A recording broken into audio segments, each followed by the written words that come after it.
loud in the room. I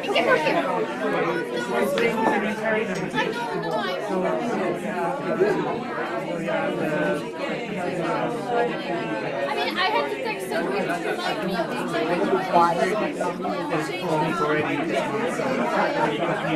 It felt like such a long time to last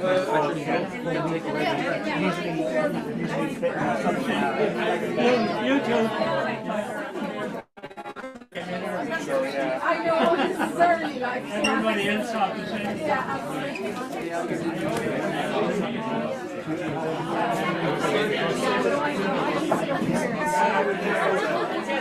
So couples, I don't know the camera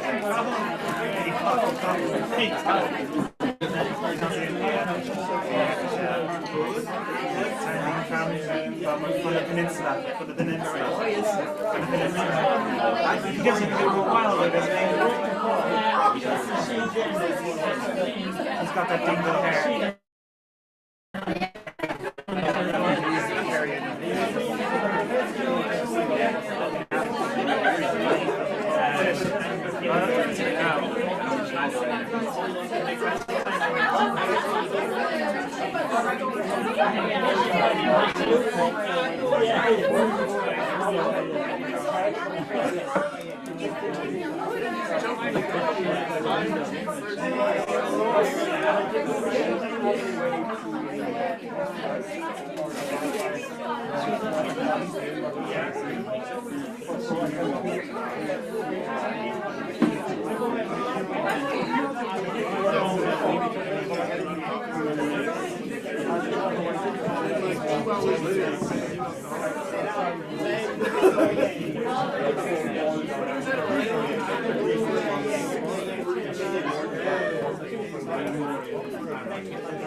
I was told that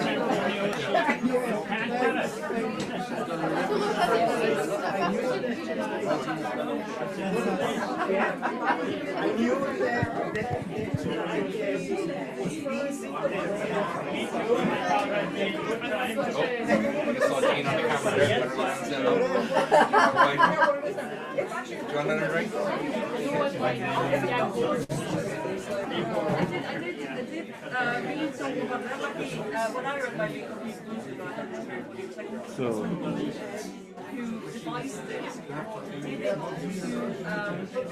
to convince her daughter when man was married. one thing I was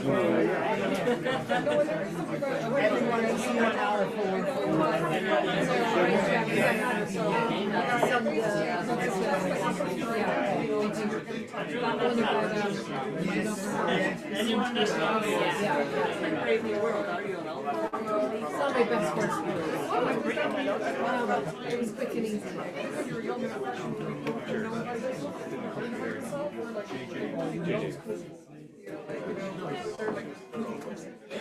That was great. It was with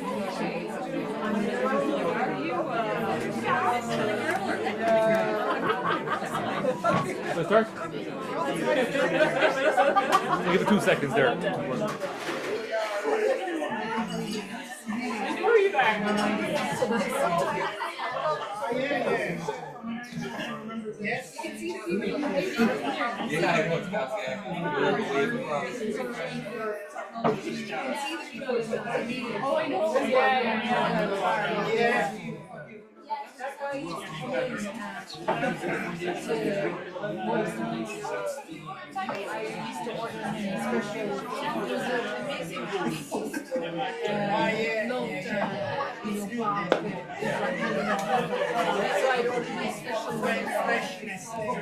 Okay. That's why I should read more. Catherine. Hi, everybody.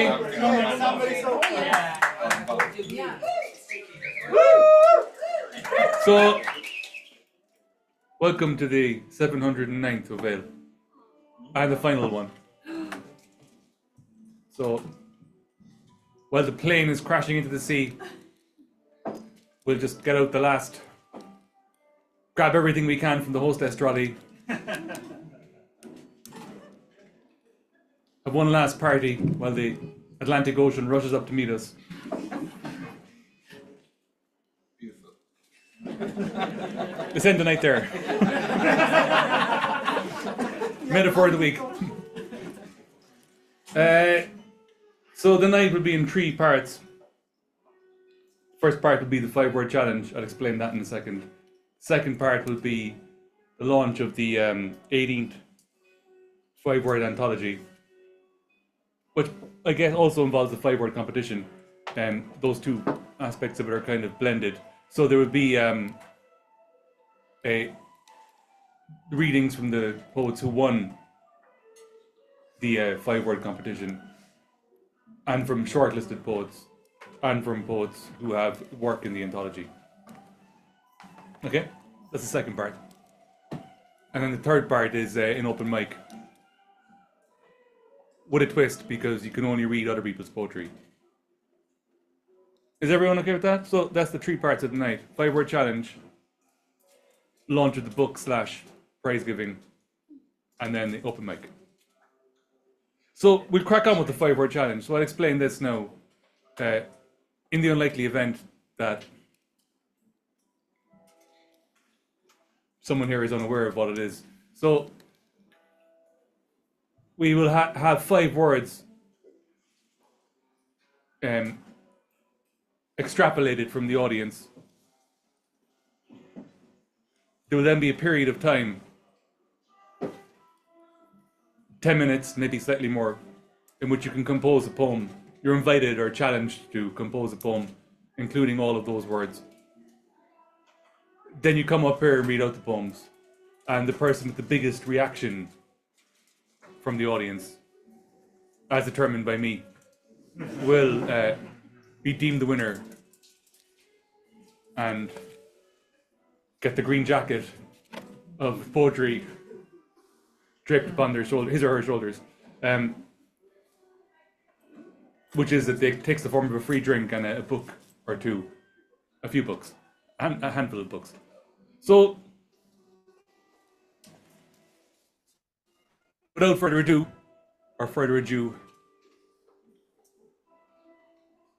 let's have 5 words exclaimed from the audience, please, to serve as the basis for poetic composition. Terminus. Community from Pam. Oh, okay, we have community and terminus.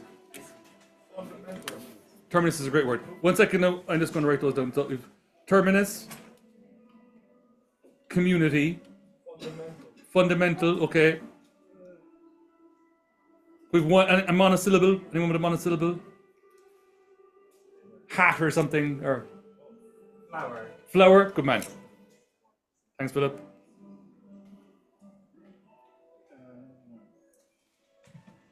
Carol says veil. Veil, Yeah. as in Veil. As in Bheal. Bheal. Okay. There's no ban on the Irish language here. Okay. Because I know I don't recall anyone noting that in the Constitution. So, the 5 words have now been nominated and they've all passed the steward's inquiry. So they terminus. So what's a terminus? End of the line. Oh, underline. Okay. Terminus. The last point on the journey, isn't it? Yeah. Yeah. Yeah. The destination. A final destination, yeah. Bhéal, that means Bhal, that means mouth in the Irish language. And it's obviously the name of the event or part of the name of the event. We have community, fundamental, and flower. So Bhéal, terminus, community, fundamental, flower. All right, so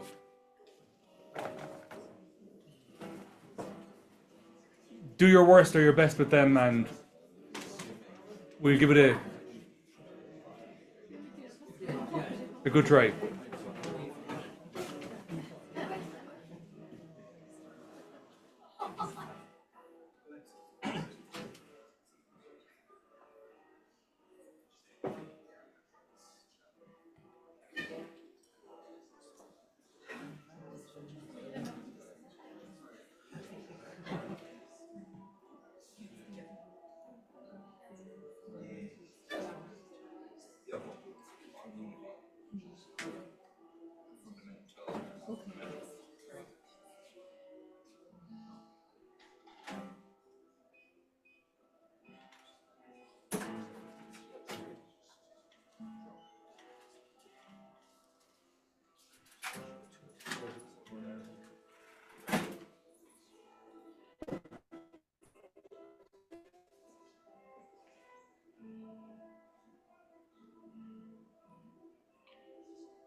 There's still a few pens moving, so maybe another 90 seconds or so. Would that be enough? I think it probably would.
We'll give it a go, will we?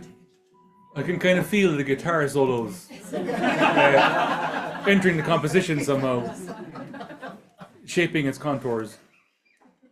So, just to reiterate, the 5 words are Bhéal or Bhéal, terminus, community, fundamental, flower. So the mic is open and feel free to come up in a somewhat orderly fashion and to claim your compositions, and I will assess the reaction using an Arts Council approved algorithm.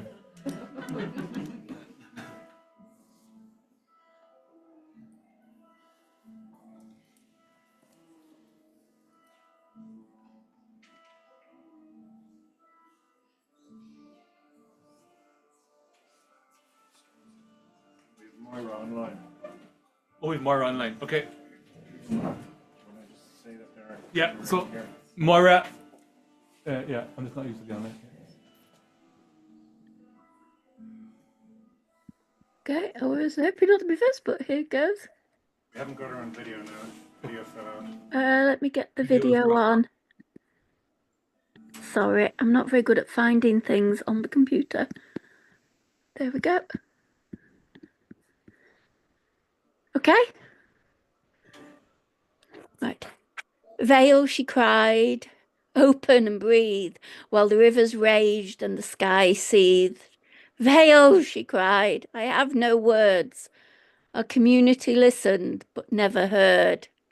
Vale, she cried, echoing his pain. A terminus reached the end of the game. Vale, she cried, flowers wither and die. Her mouth pressed to his in a last goodbye. Vale, she cried, as the tears fell free, a fundamental loss that should never be.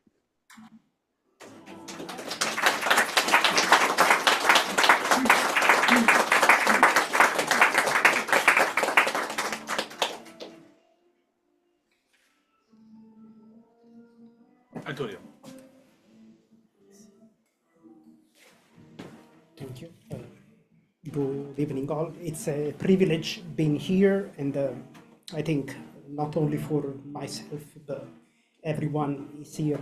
Thanks to Paul and for the, as I recall him, the engineer of the beauty.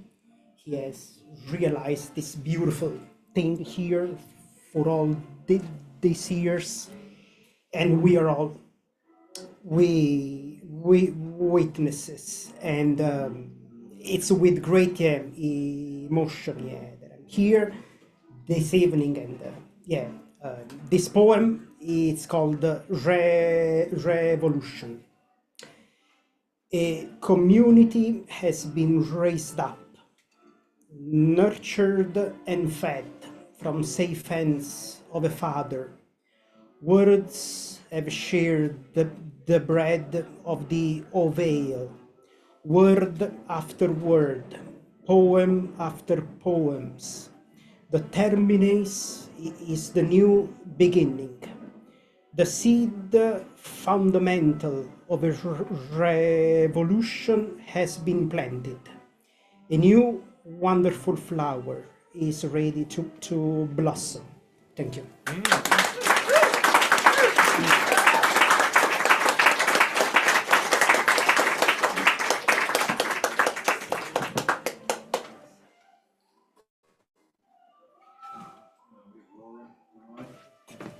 Laura, online, please. Can you hear me? So this one is called Elegy. We never wanted it to end, but here we find ourselves waving flowers at the terminus. Farewell, Avail. Sorry, farewell, Avail community. You taught me the fundamentals of poetry.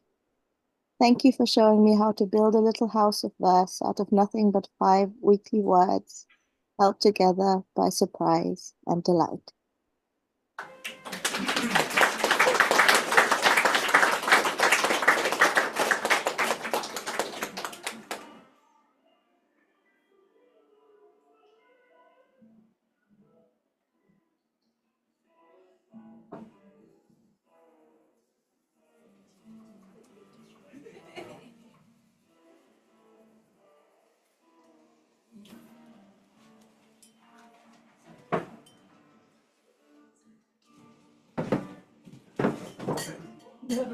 Steady on, mate.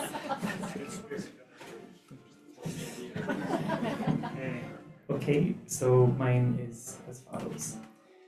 When you tell them you go to a poetry night, they write you off as a flower crown word weaver who knits their own Birkenstocks. Fundamentally strange, you hiss into the terminus of night. Across the rainy Monday night of commuters and grocery shoppers, you are David Attenborough observing the middle class forage for their young. You float into the purple veil community, ink lips of the disaligned, rhyming to find themselves.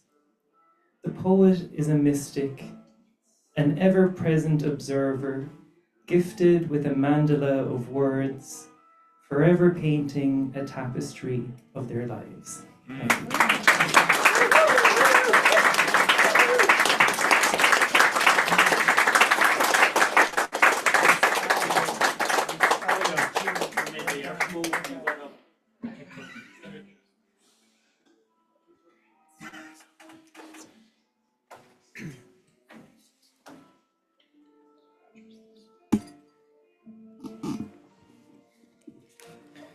So I call this from mouth to mouth.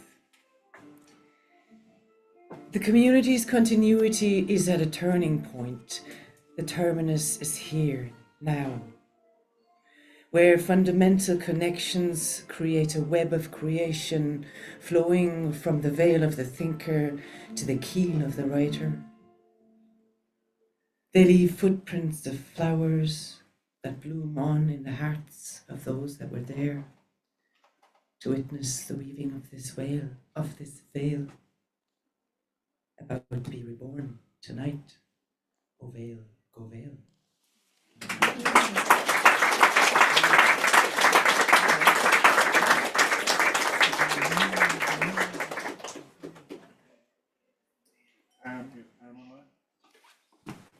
Pam is online now, please. Pam, how about it? Okay, thanks.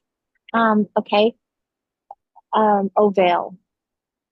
Ovale, once strange on my tongue, now flows familiar. Ovale, you flowered color in a world made barren by a father buried, decades marriage dissolved, body betrayed by cancer. Ovale, poetry fueled fundamental lifeblood into a many-tongued community, a terminus that comes well done, well deserved. And in terminus comes new beginning, a new jumping off space. Go Bhéal. Thank you.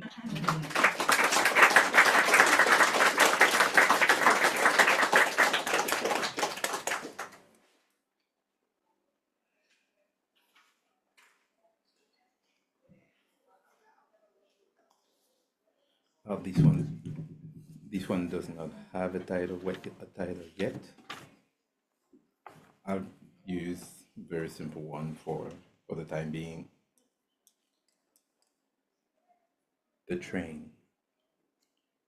A chain of cars advances on the endless line stretching towards the horizon. Chugs along, chugs along. Could it fate? Destiny.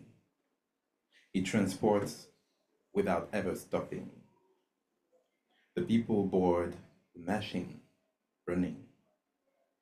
And when like-minded they are, form a community. Sometimes extend an arm to pick one another or flower out of love or mere curiosity. It chugs along. A culture of cultures, like a fundamental law of nature. When eventually people pass on, it inspires as an abstract reminder that there is no end of term for us, as there is no end to the line, no terminus. It chugs along. It calls us all to feel the breathe while we ride the rail into the mouth of the unknown. Well.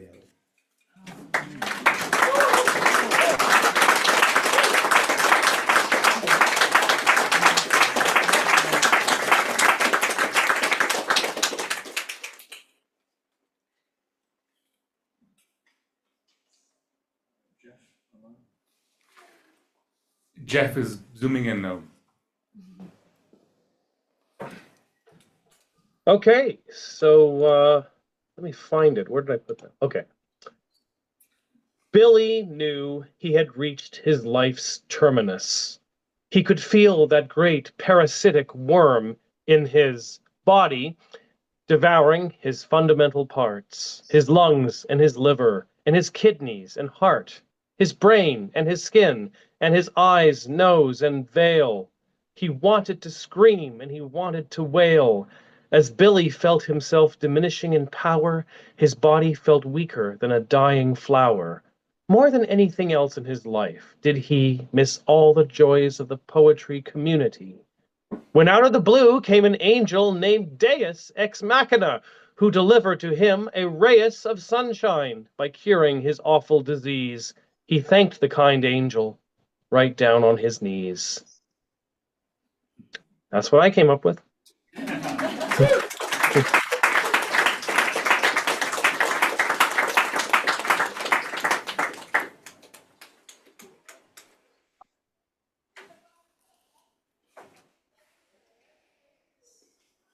No.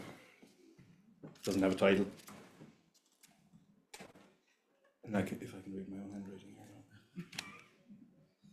The mouthiest flower of all won't have heard the Irish phrase Is minic a bhís Bhéal duine a Huron. A person's mouth often broke his own nose. Not that flowers have noses. That's a fundamental truth about flowers. Issuing gaudy-mouthed from their community of roots under the ground, where the shut-up flower lives, where you dig and never reach the point of terminus.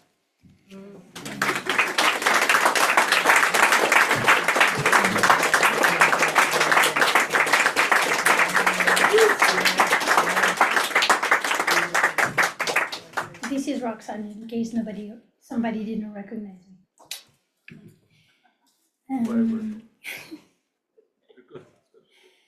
My red currant plant is blooming, but with leaves, not yet flowers, and definitely too soon for fruits. Labrim Gelga Garmatin, or at least I try. That is the beginning, 57 days of Duolingo. Not enough to understand Oveil's bilingual evening, though, or some chats in the choir. At least I know the fundamentals. Jadut, te agus sucra lederho. That should be enough to join the community if I ever manage to visit Cole in Dingle, or further if I miss my terminus stop.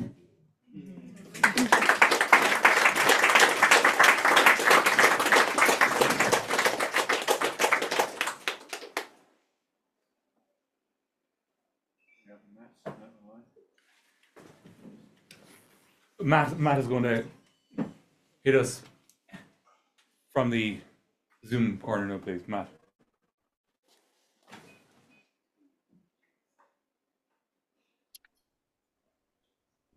Bombed out. Not literally. Tonight, in the fading light, we leave the Bhéal of Corkig. Our community just shattered by the bombing of Paul Casey, not to be taken literally. But at the same time, it's literary. The way he always wooed us to his terminus at Donovan's, the long bar of poetry people, seeking fundamental shelter for their works of poetic wonder. Each poem a flower strewn at the feet of the olive of the community of like souls. Only now we have to find our southern star elsewhere. For though bombed out of our haven, we'll regroup and rise again triumphantly.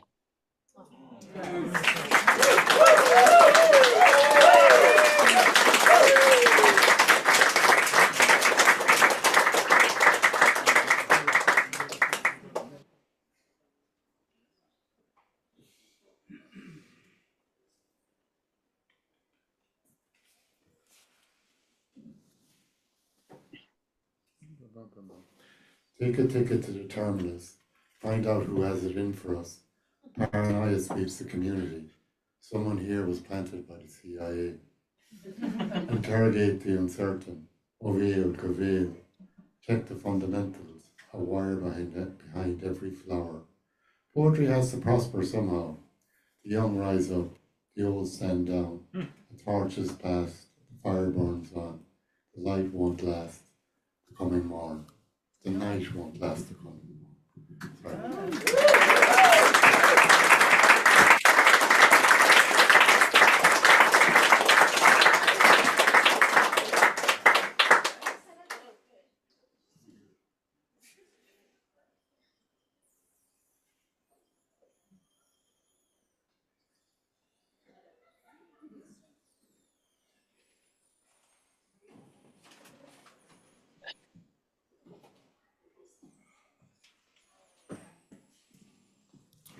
Hello. Yard, Kieran. Go to yard. Sorry, Kieran. My name is Philip, by the way. No, not Kieran. My name is Philip.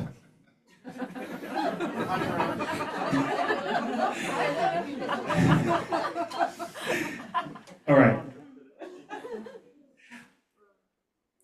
This is called Old Failures. Old poems look like wildflowers, a perfume and color of words and meaning. As I see life as a train, worming from station to city, and where I come from, there's a community, a family, a constellation, and an orchard of people. I've been surrounded by failures for years, the mouths transforming words to emotion, love, death, politics, and memories, building gardens with words. And as my train reaches its terminus, the years of people coming and going, there's so many of you, and you're all so beautiful, you've painted me green. And reluctantly I get out, as nothing is ever finalized, as there's always rebirth. So I stop especially to write this poem, and when it's done, I spy a red poppy growing between the tracks. Thanks.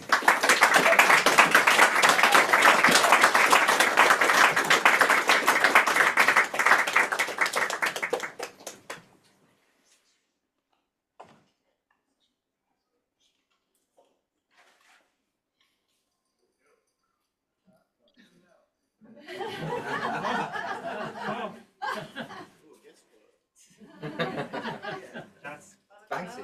That's not wrong. Is that you?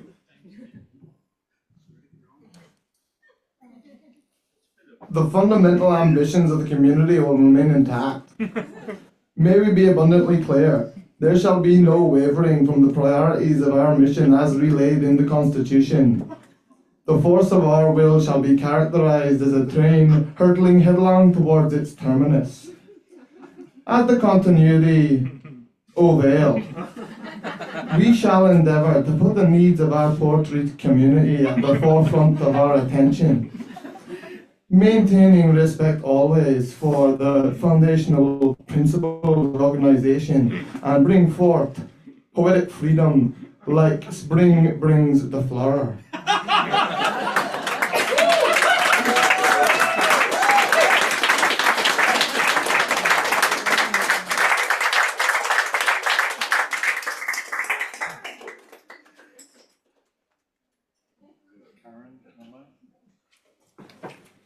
Karen is coming in online now. Hi everyone. Just a short one. Gala, fete, fair, Kaylee, and community throng, where stories can flower and in each veil a song. There is no such thing as ending or terminus, only onwards and us sharing the fundamentals of us.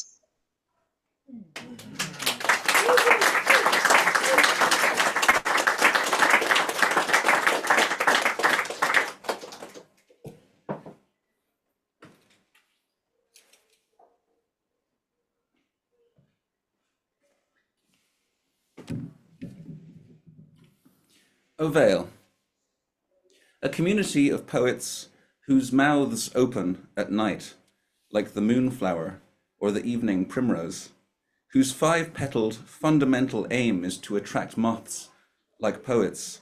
To the bank, a passing train at high speed rattles towards no terminus, but the fluttering of wings and tongues.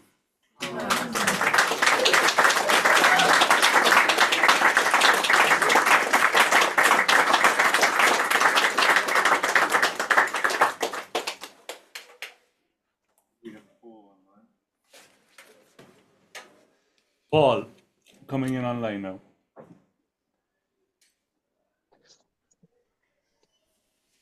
They pulled up the railway tracks in this western town decades ago. The terminus is now a supermarket.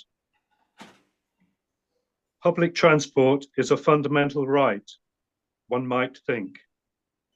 But buy something with 4 wheels and smelly exhaust to travel after hours. The community has to stay put. Oh, Bhéal, I'll say to you that to walk somewhere under rain or sun is to plant a flower for the future. Oh, very nice.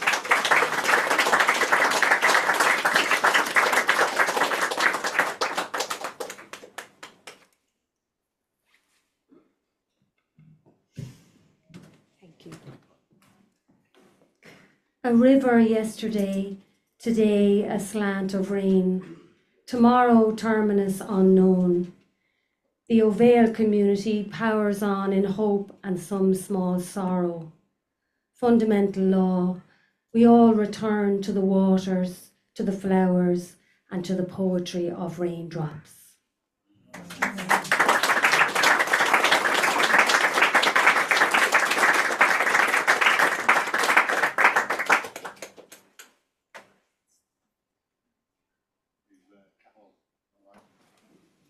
Carl.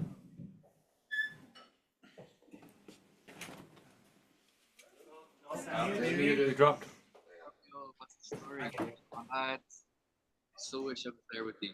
Can you hear me? No, not really. Let me call back on my phone. Yeah. Could you turn up your volume? I'm gonna Any go bit. back. Leaning closer to the computer. Okay. Yeah, no saying. I think I saw 1 or 2 others. Yeah. Catherine.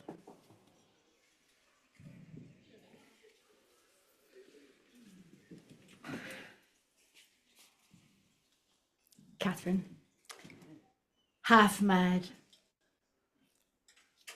It's a fundamental, rudimental, elemental fact that budding heenies and plats flock to Bhéal with pockets full of metaphors and similes, tongues dripping with psychopomp and fire, more community than commune.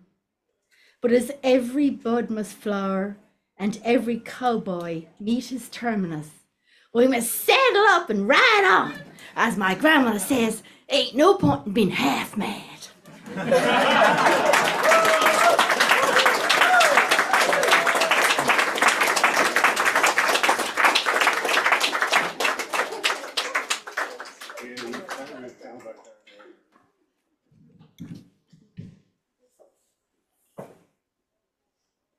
So Kyle is going to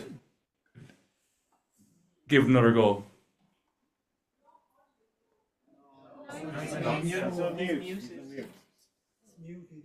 Yeah, there we go.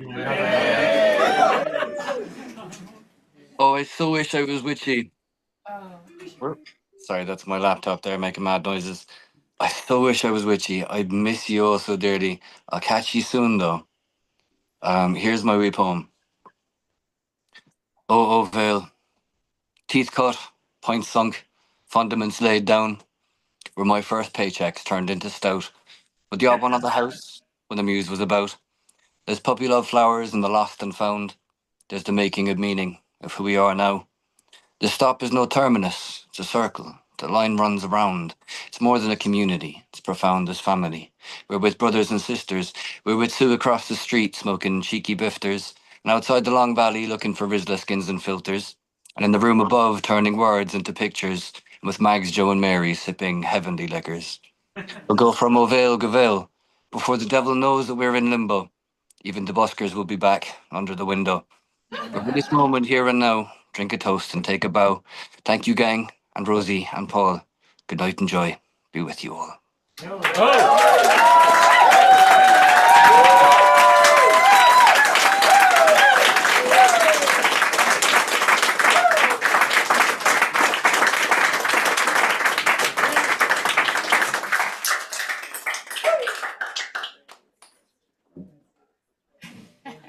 Won't ya?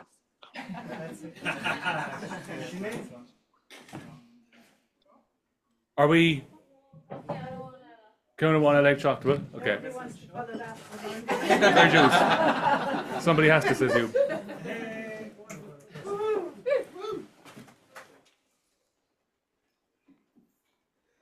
Os Bhéal poet. Os Bhéal poet, from the mouth of the poet, flowers grow. Dizzy colours, a language of image and tone, metaphor and illusion, or of the mundane held up to the light, or darkness distilled, as at the terminus. The end of life of a loved one, or the end of an era. Whatever, the fundamental shifts of the colour is possibly the core, the stem that holds the petals reaching for the sun. Os Bhéal poet, flowers grow, group, primrose, a sea of bluebells in the beech woods, red roses on the banks of the Lee, a community of flowers. Os Bhéal poets, from the mouth of poets, flowers grow.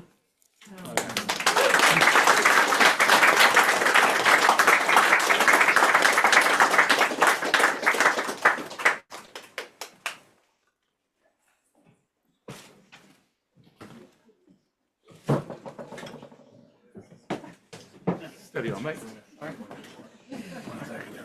Sorry. Oh, wow, nice, lovely.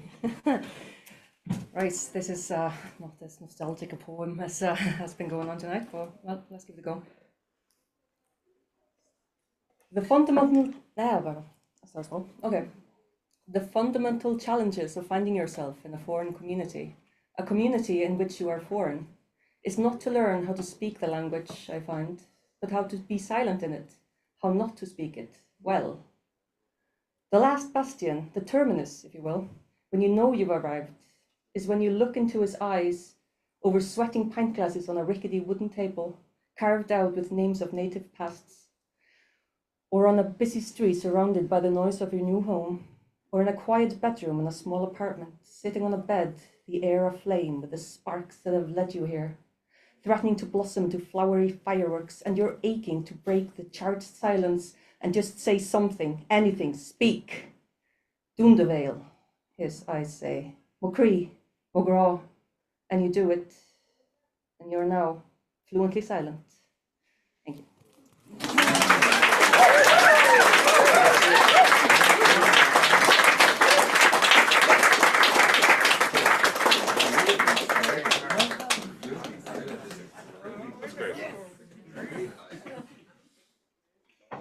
The keeper. The keeper.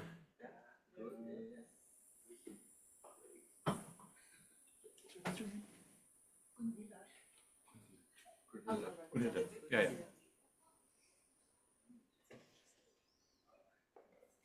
Great. All right, that's fantastic performance all around there now. There was a few exquisite shots onto the green, some fantastic putting. Someone was up late last night. I think Cedric, Dean, Matt, Philip, Catherine all played very, very well from the chasing pack, only to fall into obscurity. Like hit the bunker like Shane Lowry. I thought for a long time that Kieran was going to win with his exquisite eagle, but I think ultimately Cahill Holden hit a hole in one. So.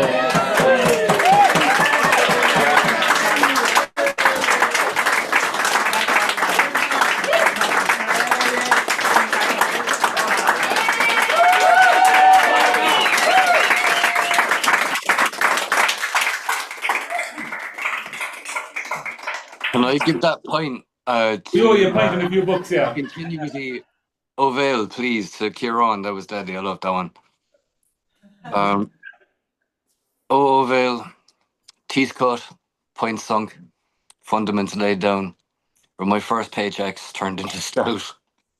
Got one on the house when the muse was about. There's puppy love flowers and the lost and found. There's the making of meaning of who we are now. This stop is no terminus. It's a circle. The line runs round. It's more than a community. It's profound as family. We're with brothers and sisters. We're with Sue across the street smoking cheeky bifters, and outside the Long Valley looking for Rizla skins and filters.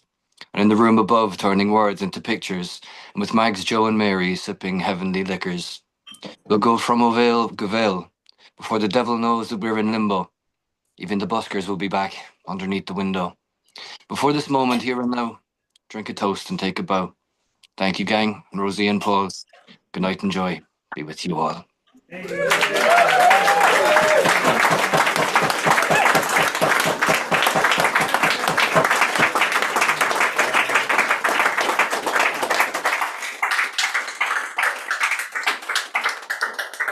Fair play, Carl. So we'll get you your pint the next night you're up, man, and your few books will be here for you. So we'll take a break for a number of minutes now. You can socialize and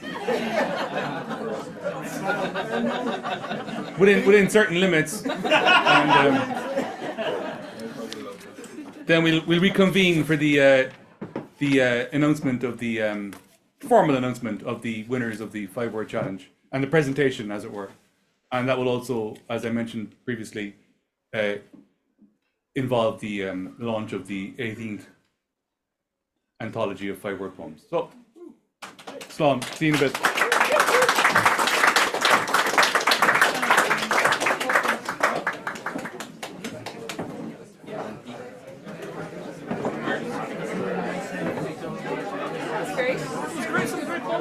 Lovely.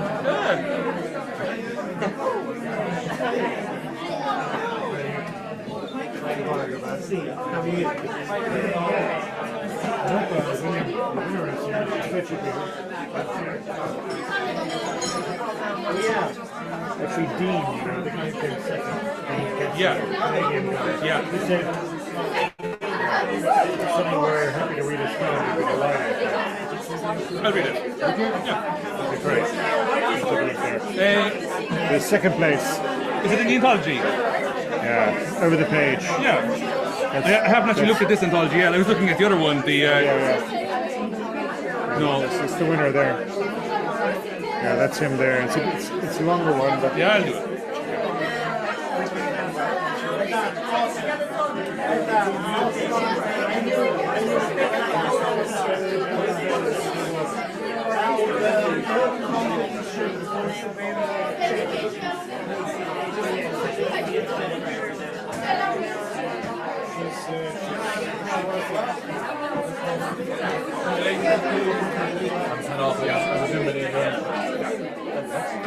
Where, man? I might see you for matches, but I never know. I'm booked in for all the matches. Fantastic, man. That's the job. I'm missing.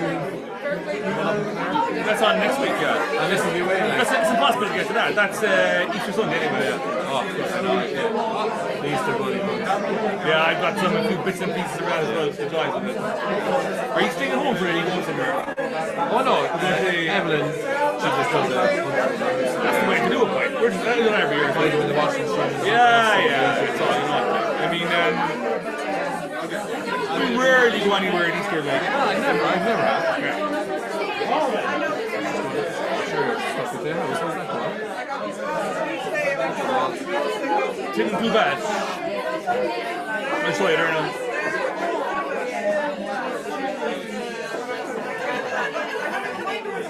That looks like a bit of a roof, like. Yeah. That floor now has been all poured, and last week, like, that was just a fucking hole in the ground. So that's positive, like, the roof is on there, they're the two, Are you weatherproof now? not quite. Yeah. They're a pretty penny, those oaks, like. Well, I bought a door there before, so $2 grand. Oh yeah. $3 grand. Oh yeah. Everything's gone up. It's compound interest, man. They keep lashing it on. I might make my move now with something like that. But you know what? It's just going to fly. No matter what. I know. Like, we waited 10 years for this to get our finances somewhat sorted. Like, Ryan. and like, it is what it is. Like. I know. I mean, but after this, you're never moving. I never fucking moving. I never do any renovations. I'm done. Like all in one. That's it. Done. done. I don't care. No matter what they say to me, what they do. Like I'm not going through any of this nonsense again. But like I can't complain so far. I mean, with the builders, we don't hate them, and they don't seem to hate us. You know, well, it's the neighbours.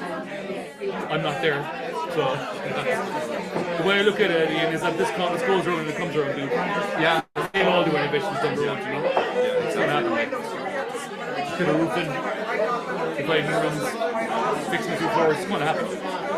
So they're getting hit with us now for a few months, but then we're done. Like so, 12 weeks. It's longer than that, dude. I'd say it's 18. Yeah. But we're just blessed to have the place. I have it in Mitchellstown, like, you know. Yeah, that's our issue. God, that every day. We have to move in there. Where do I go? Move back to my mother. She was with her mother to my children. Oh, I know. I was very close to that. We were very close to moving to Hamburg, and that would not have been. Like, we would have done it, but I know, but yeah, but like my mother's on her own. Emma's on her own. Set in her own ways. Oh, this is it. Bring some children in. Oh man. Oh fuck. Oh, they're like your head. Oh, within 2 days, or in 2 weeks anyway, you're done with every day at the Margaret Hall. One of them going to move into their place. I'm like, Jesus. Then, you know, has it come to this, like, I'm a long way off yet. Yeah. Long way off. I mean, you get around to it. It's daunting. It's daunting. It's daunting. Bad moving it. Buying a house is one, like, that took years off my life, like, it gave me a few hardship. And then this yoke is another thing on top of it, like, if Alva drove this, like, if it was me, I'd have fucking sat there. Jeez, would be that way. Should be have to. Should be able to give out to a builder for making mistakes. You know that sort of thing. The really good thing is one of my good friends at school is an architect, so I get him to do drawings. But you can't. You're just trusting a random guy. You're trusting somebody. But ultimately, it's a lot of it's just trust. Yeah. Like, what are you trusting? Who are you trusting? Unless you know someone firsthand. And if you know it firsthand, that's really worse. It's really worse. It's actually worse. It's worse in a way. Because you're no, you can't, because they're your buddy or your buddy's buddy or whatnot. Like, oh, that's problematic. Like, the whole thing, you're just taking a chance. But so far, you know, touch wood, can't complain. Like, I mean, I guess there's an 80-20 rule at play here as well. You get a lot done quickly, and then the last bits take a long time. Like installing the kitchen and putting in the starting boards. That's finished. Yeah. Like, once it's kitchen, you can move it. I'd be in there like a shop. You need a fridge and an air fryer. Fridge in there for Jackson. So you want? You can shower your house. Oh my god, if I was on my own, I would probably try that, you know, see if I can get away with it, like, you know. I could survive now without the kitchen. I could go toast and tea. A couple of scraps then. Oh yeah, food sausages and a campfire, like banana sandwich. Hey! Like raisin. Don't knock it, like, 2 granola bars. Great. That's too much. It's too woke. I'll give it 8. On the bucket. That was excellent. I've never been an item blown away with something. That's very good. Yeah. The first one I thought was very good. Excellent. Like, she was my favourite on the United States. Anyway, take care of yourself. Sorry, see you. I'm heading off there. I'll see you.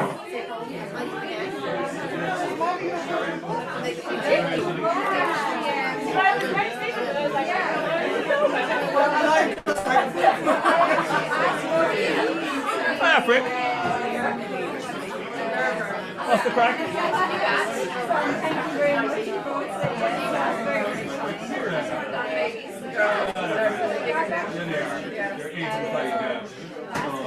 I'm wasting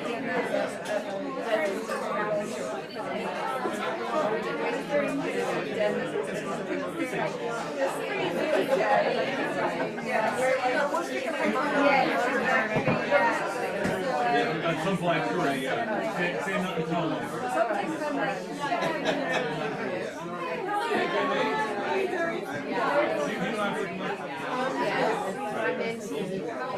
Oh wow! You can do a lot worse.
I guess so. Time is of the essence. Like,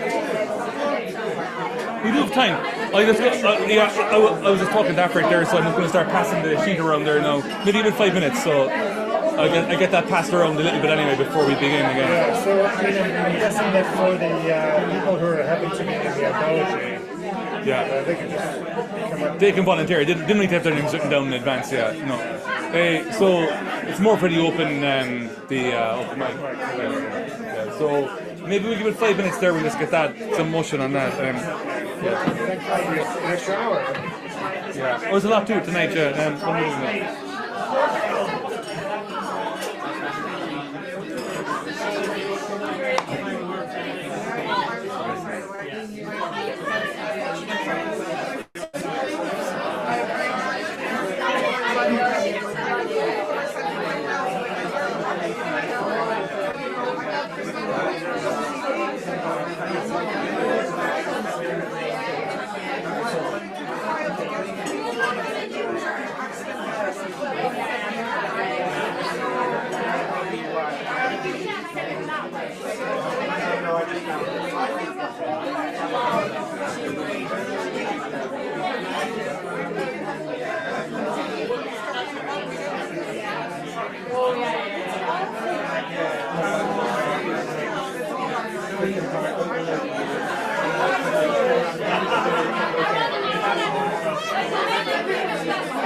Hi, Michelle. How's it going? Didn't do bad, Yeah. Didn't do bad, right? Yourself? Not bad. Very good. It's been talking to you about the gift bag.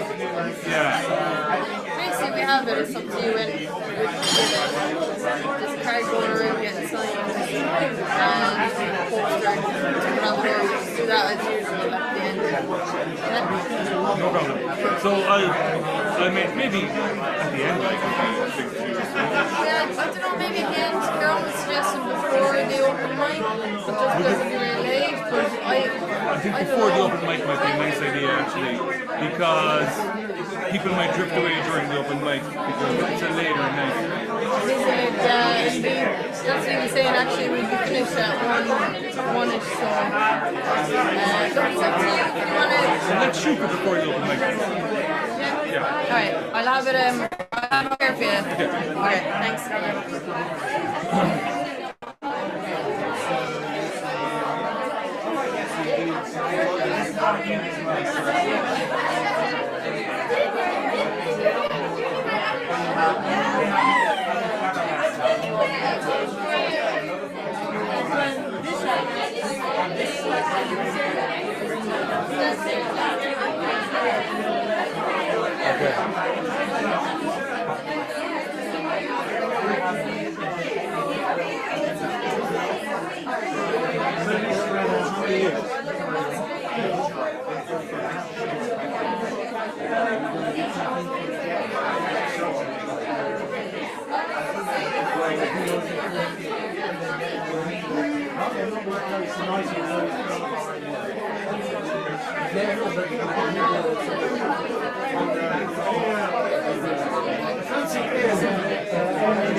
just raving on social media about big time.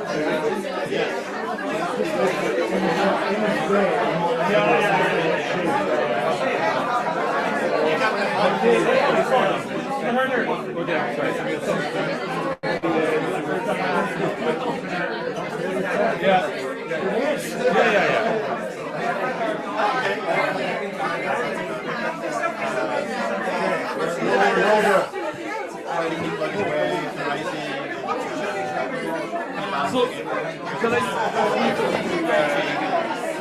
stand up a bit?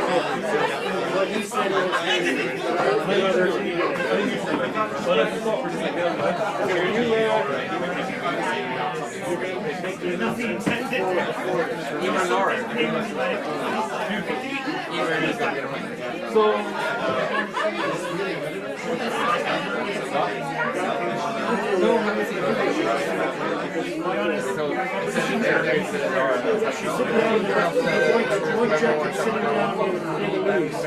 okay.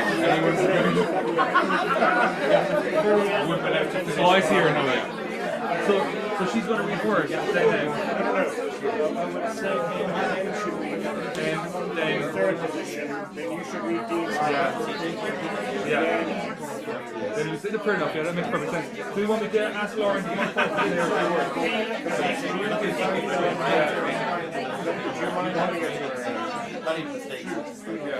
Okay. Yeah, no problem. No. Lauren, do you want to say what those few remarks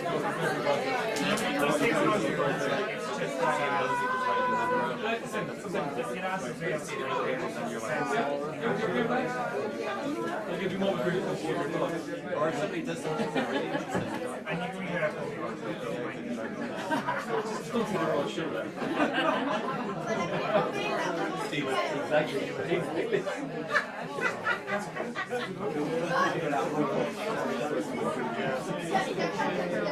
Okay.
Right, mate.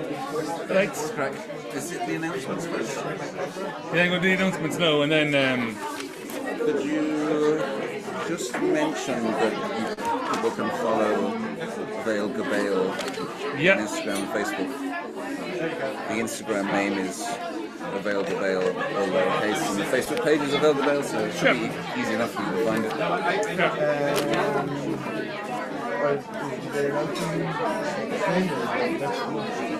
Have you got the thing about next month?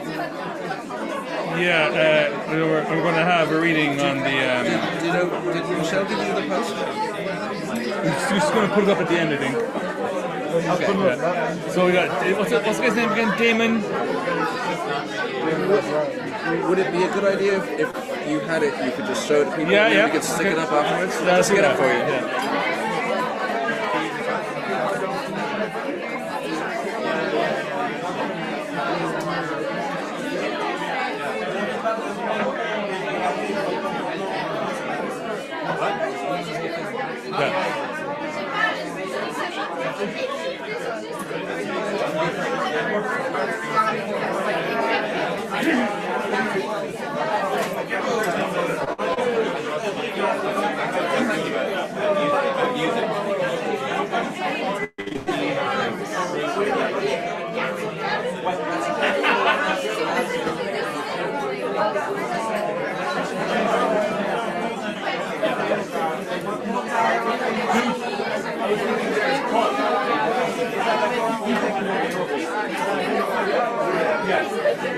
step up now. I don't think so. All right. Excellent.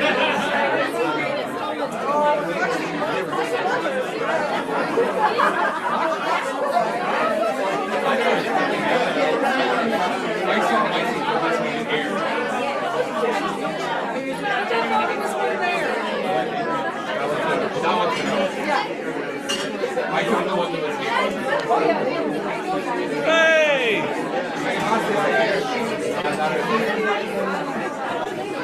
We're starting big.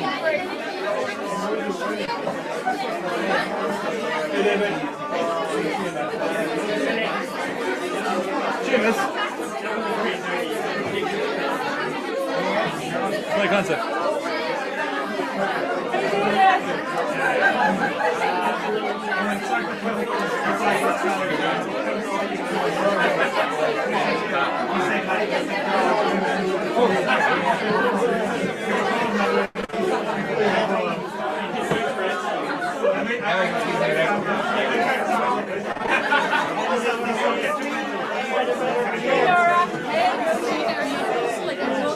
Hey, Laura.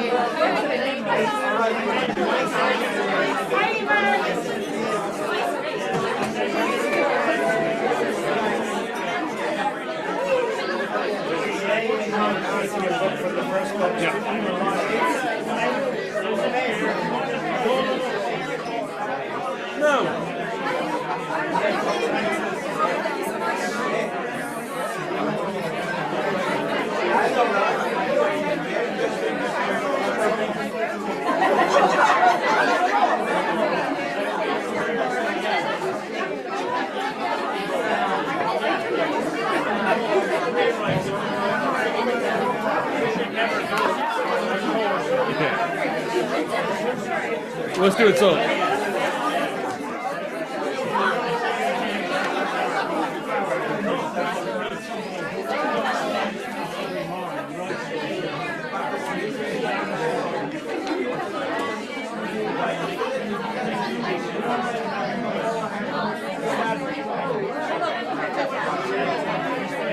All right.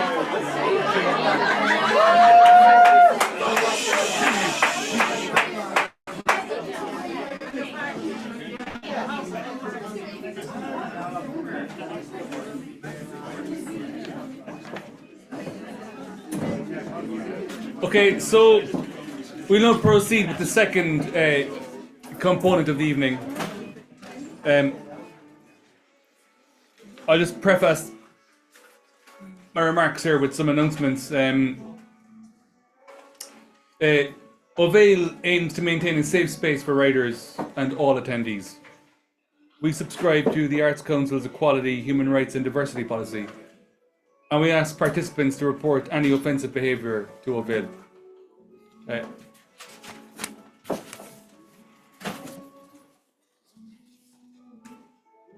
Sorry, I just lost my train of thought there for a second. The 13th Bhéal International Poetry Film Competition opens for submissions on the 1st of May. You can get more details at Film Freeway or bhéal.ie. So it's kind of obvious that this event is recorded and will be available as an MP3 podcast and on video, because obviously it's a hybrid event. So, but just to have stated, so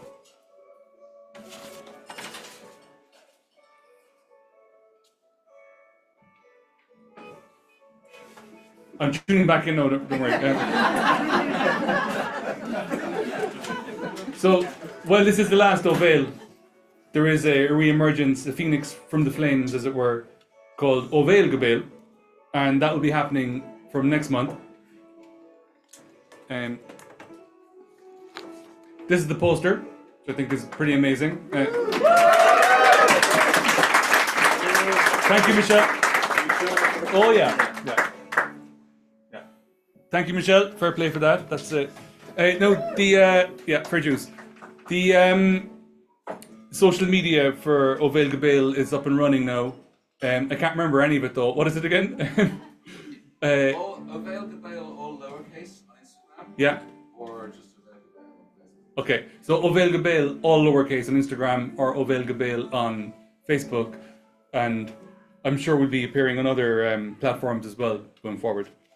There's no donation jar tonight, so I don't say anything about that. There will be one again. So, with those preliminaries dispatched, we can move to the next part of the evening in earnest. So, the annual 5-word competition has been running now for 12 years and has grown in participation pretty much every year since it began. I think it's a real proper award now. And this year's judge, Lauren, had no easy task in assessing the many entries and narrowing them down to the 3 winners and the shortlistees. You will hear 2 of the winners tonight. The winner and third place. I will read the poem from the second place person. So, and a number of the shortlistees might also read. Okay? So, before we hear those poems, perhaps Lauren would like to give us a couple of sentences about her process.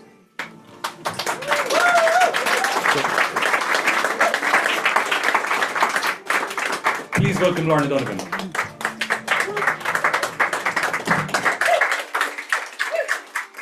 Thanks so much, you're very good. And amazing 5-word challenge poems. I am consistently amazed at what can come out of a brain in 15 minutes, or in the case of the poems in the competition, in the space of a week.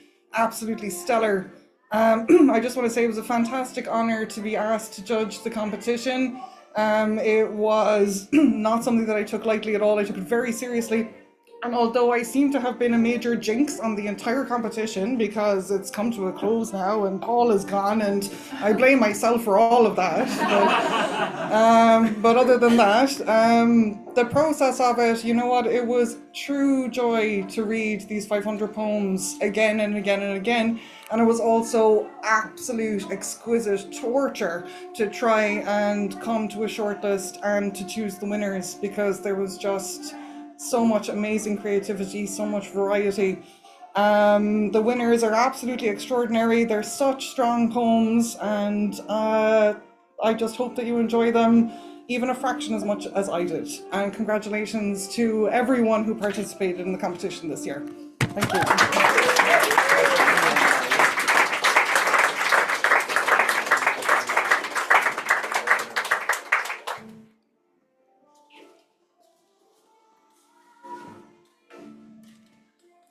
Thank you, Lauren. So, in third place this year is somebody who's been making an impact here in Cork City, Egan Reeve.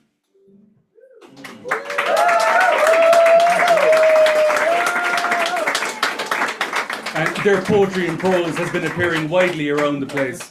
And of course, many of you will know them from their role in Litrica over on the quays there. Sarah, close the window here because yeah, that's a good call. we got some Hardcore jamming there. coming in here.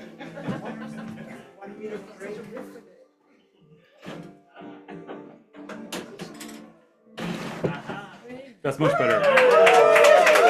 Thanks.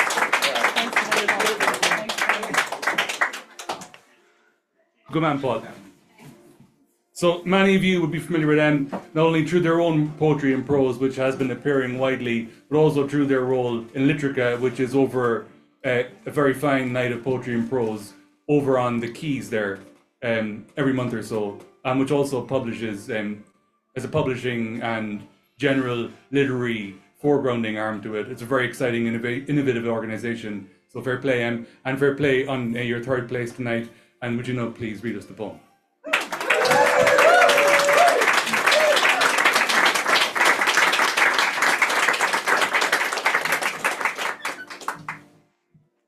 Hi. I don't know if I'm supposed to say what the words were, but you'll hear them. So they're in the poem. So this is contents of the underwear drawer I share with my boyfriend, that's what the poem's called. 17 pairs of cotton briefs, size large, boxer shorts, around a dozen, we don't wear them enough to count. Space for used items, the ones in the wash.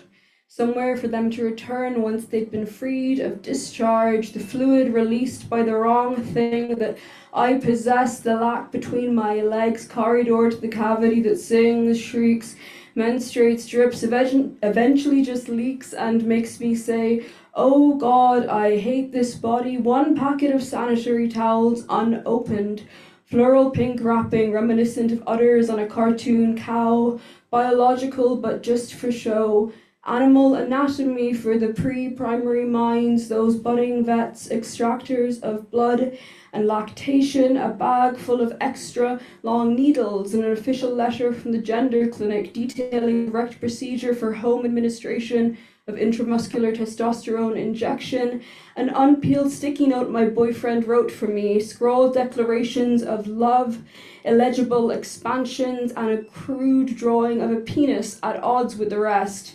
Behind it, stapled at some point, another unpeeled sticky note dated from a year ago when his ex was still around, when I lingered as a pigeon might in the skyline of their mind, the summer I identified as a reason for concern, a note that says much the same, but to a boy I didn't know, a note that brings back memories relayed to me of Stockholm and sex that I had no part in. Something never on the list is the function of familiarity, the muscle memory that comes with repetition and rifling, the daily jaunts. They are an established routine, but one without convenience. We stumble and drop and struggle to find.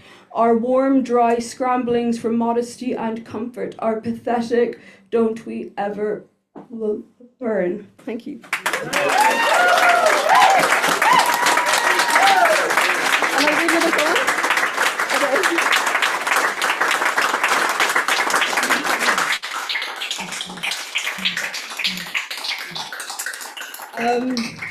So I actually just want to say I was so nervous there because I haven't read this poem out loud in ages. But I want to say thank you for picking me third. I know you didn't know it was me, but I'm so happy about this. I never thought that I would be here. Like, I've been coming to Avail for ages, and I never thought I'd be, in this.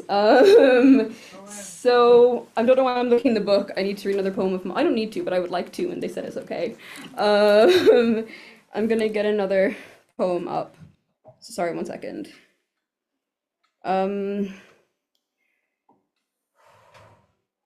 But yeah, thanks to Avail, and I look forward to seeing what the new gang come up with. I don't know why I'm trying. So my next event is happening Sunday after next, so 27th of April. Yeah, in Nude's Crafting Cocktail, where Crack Jenny's used to be. Sorry guys, 1 second. And yeah, we'd love to see a few of you there. It's been really great, and we've had a lot of support from everyone. Okay. All good. Okay, so this is actually a very short little poem, but I wrote it pretty recently. So this is Gash. It's a method of entering or exiting. A slit in your side, pounding in your chest, a weight on your shoulders, bugs in your head. I am 33 and sitting in my kitchen. I am sitting in my chair. I am experiencing visions where I take a journey, make a wound, a gash to dig my fingers through, a place to spread, to bear more gut, to see more flesh, more pooling blood, an itch to scratch, rash to caress. We are breaking skin like spider webs. Yes, it's a sort of straight down, sort of drag back. They lose all integrity once they're in my grasp. They are sagging, they are sinking, sticking to other men, other mothers, sisters, saints, further incarnations of Julian. She is not formed from any man's rib, having been born too late. She seeks the right of way, and she seeks the right to spend a bit of time learning to paddle, lingering in the shallows by the sun of God's spine. I would die all over again for you. I would suffer through the pain, find pleasure in it, if I knew that me enduring agony would ensure that you were safe. I am the last great lover as far as biblical manhood goes. This isn't easy, but my death now proves you aren't alone. This man needs stitches, yes, I see the gape, I see threads of insides holding massive weight. What you see is real. Where you went is further than even I can say. Peer into the slit, learn from Eve's mistakes. We are eye to eye, reflecting streaming tears that wet our face, but we are the lucky ones to have his belief to keep this faith. Thank you.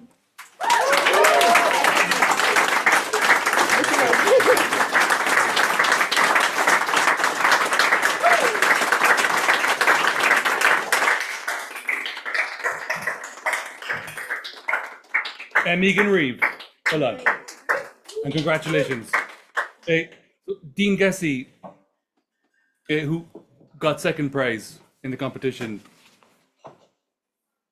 a very well known and very successful poet who's won many prizes, so it's unsurprising he should play so well here.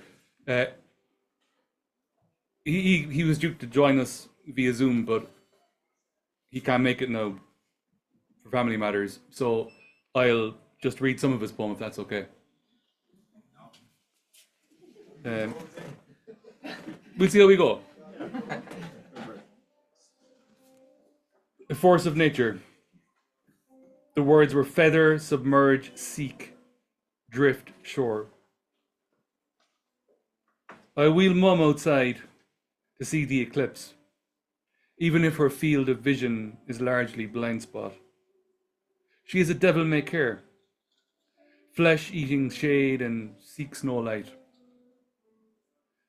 Damage to the macula gives me the moral compass of Dracula. Indeed.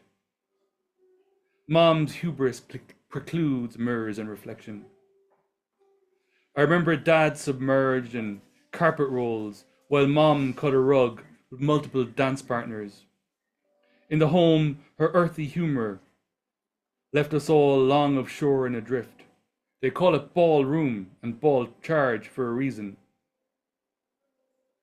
If Mom was sexualized, Dad was a romantic. Your arms are feather bed and silk sheets was just one of hundreds of notes he left in the faux fruit bowl before going to work at sunrise. Of course, the bowl was otherwise empty of succulent things, and the smell of your hair, God's words for gifts of pear and persimmon. Dad, the carpet guy, had an English degree. He used the same knife to cut his teeth, on meter and make fish chum of his heart. But mosquitoes really bite during the darkness of a total eclipse. If I or my brothers were in trouble at school, Mom would buzz the halls, sniffing out blood meal for her egg brood. And if the enemy's banner read anemic academics, we were no less bug-eyed with Mum's mercurial maternal instinct until we all exited the car at home and she scolded us for ruining her day. In fact, she had already orphaned her pretty kittens to the grudge work of her vagina. She was king of the pride. Don't call her Mum, but I do, just to punctuate the temperature drop and the question. I lob like dry ice at the back of her head. Mom, did you ever care for us? June learned to drive a stick before her first period.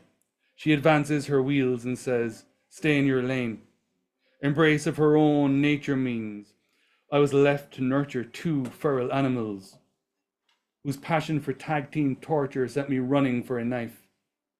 Dad reacted to his girl's tale of woe by doubling down on his own. I knew you fell out of love when the suite of notes he wrote to June like the Jubilee celebration of heartbreak. You stopped saying, thank you. Mom never thanked anyone. Love is a corrosive steel bit that saddles you with mouth sores. When Dad died, I make goat kid of his poetry and burned with him wailing, wail, and witness. How do I look? Mom is dimly aware of the darkness around her and blocks out what light remains with eclipse glasses, like a crime boss. And it's still true at June's 80th birthday party. Half of those in attendance are Mom's old lieutenants, and one speaks of her as a drafting compass, because she's all legs, and she always knew how to draw a man into her inner circle.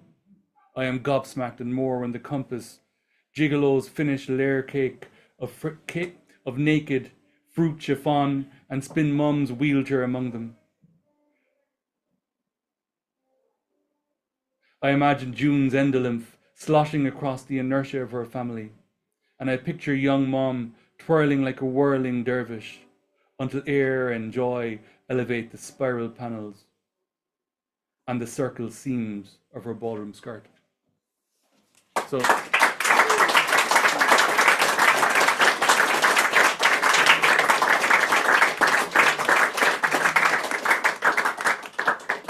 that was Dean Gessy's fine poem, A Force of Nature. And congratulations to him in absentia for finishing second. So now we come to Lucy Pereira, all the way from California.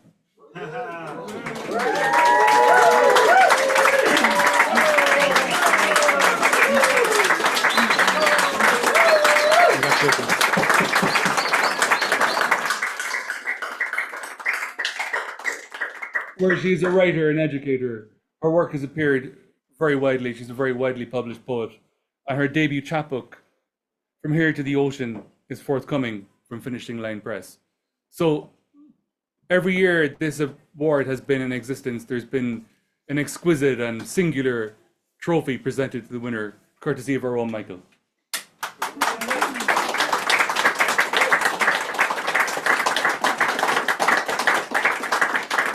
And this year is no different. So I'm going to ask Paul Casey, the director of Bhéal, to present Lucy with the trophy now.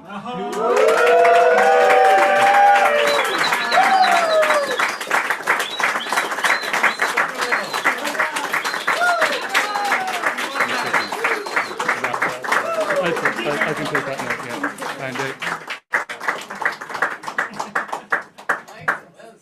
So Lucy will now read the winning poem for us, and perhaps several other poems as well, for about 10 minutes, if that's okay. Thank you so much, and congratulations again. Thank you. Wow, before I begin, I just want to say thank you so much to everyone at Bhéal, especially Lauren and Paul. It's so bittersweet to be here, not just because it's the end of this era of Bhéal, but also it's my last week in Ireland. I have been here for Masters at UCC, and I'm going back home to San Francisco next week. So this just feels like the absolute perfect way to go out. I couldn't ask for anything better. I've just been so blown away by the poetry community here in Cork, from Bhéal to Litrica to Underground Loft, and I've been so inspired by everybody. So very thankful to be here. Thankful to my lecturers and my classmates at UCC. It's been just such a wonderful experience. I'm very happy to be here. So I will start reading. I'll begin with my five-word poem. The 5 words were ascend, heron, reclaim, stone, and tame. This poem is called Late 20s Hangover. I'm walking around Dublin with one eye all fucked up because the other night I wore expired mascara and glittery eyeshadow to match the fizzy drink in my fist. I wonder how the girls here don't freeze with their exposed knees bold beneath their pleats. But then I subtract a decade from myself, remember California crop tops in the Boston winter. Because who was I without that delicious sliver of midriff, bathroom-dyed hair sparkling with snowflakes and refusing to tame, and a jacket made of Fireball and some boy's attention. The river daughter ambles through the city like it's lost its way, and a heron screeches as the sun ascends rudely over the rooftops. Nature is so fucking loud in the morning. Maybe we should all wake up with a primal scream, reclaim a fortune in therapy. The tender skin of my eyelid smolders with its own complaints, inflamed and festering. I feel old in the way that young people do, like there's still enough time to outrun it. A plastic pint glass stands precarious on the stone wall, half full of abandoned Murphys. Isn't that how the night before always lingers, dark and liquid, flat and flavorless, the bite and buzz of it, pure memory? Thank you.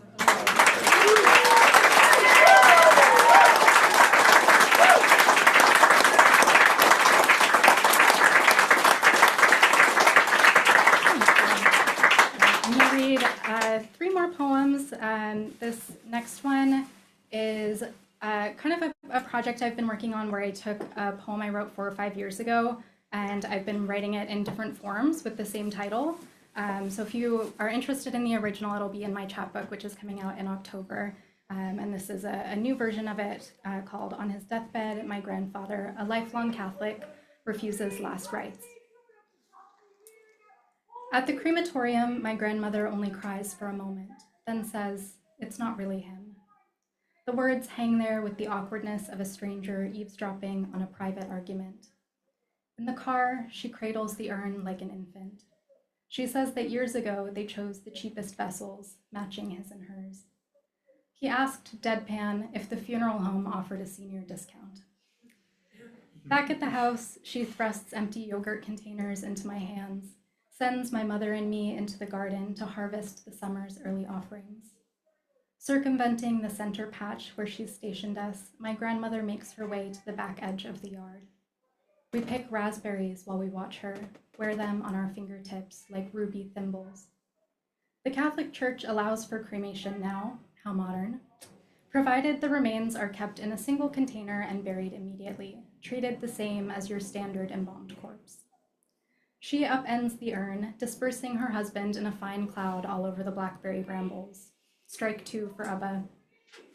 In his final years, he stayed active and consumed a steady diet of vegetable mush in an attempt to age backwards. 6 months shy of his 90th birthday, and I know that must have irritated him. So close to that nice round number, the fullness of it, complete. Maybe 90 is worthy of last rites, but 89 is a death that says, not quite. His ancestors believed in a continuous cycle of birth, death, rebirth. I wonder when he heard them speak. Try again, they told him. There is no last anything. This June air weighted with sun, this damp earth soaked in heat, every moment is a rite. I eat raspberries one after another, and the next life begins. Thank you.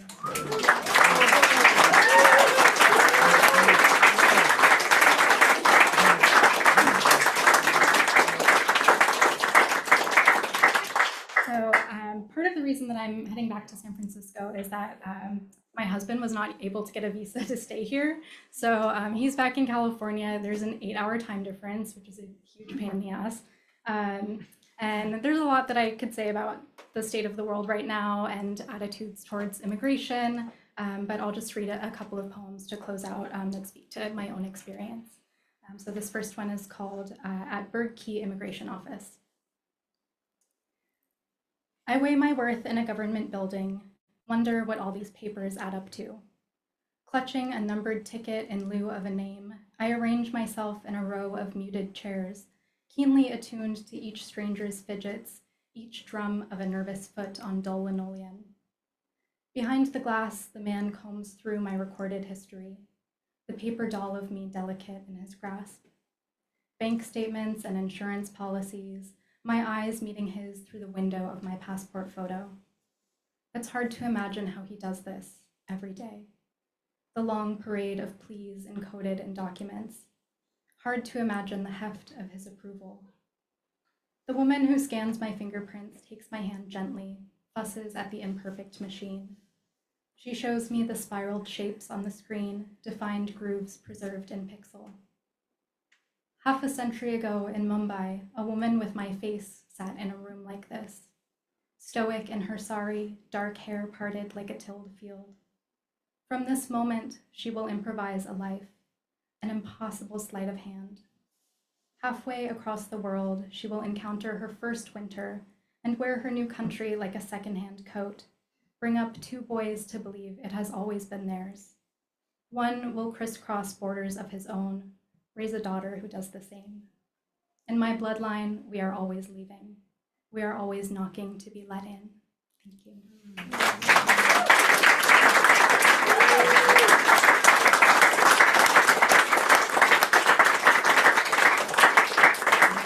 I'll finish with one last one. Again, thank you so much for having me. This is just the biggest honor. I can't even put it into words. So I'll leave you with this one. It's called Love Poem in Different Time Zones. This evening, I ate breakfast with your ghost. Or, this breakfast, I ate evening with your shadow. Or, this shadow in my breakfast is your evening. Love, half my day is spent waiting for you to wake. These hours I bite my tongue, bide my time, hold still my fingers itching to dial. I let you slumber in the yesterday I've already lived, while tomorrow pulls me by its sturdy leash. So many dark waters between us. I want to bathe you in the afternoon light in my kitchen. On the windowsill, soft clusters of ranunculus flush the colors of sunset. Or is it sunrise? Where you are, there's still tight buds on curlicue stems, not yet open to taste the dawn. Thank you.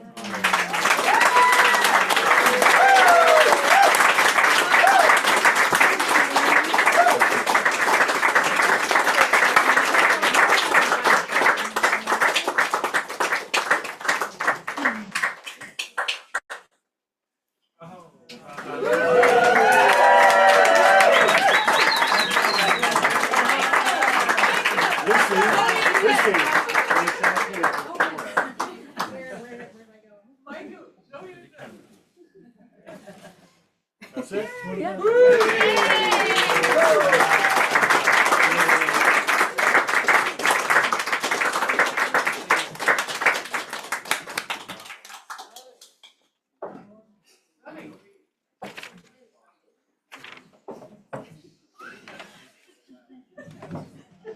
We give her one more old bullet buster. It was amazing.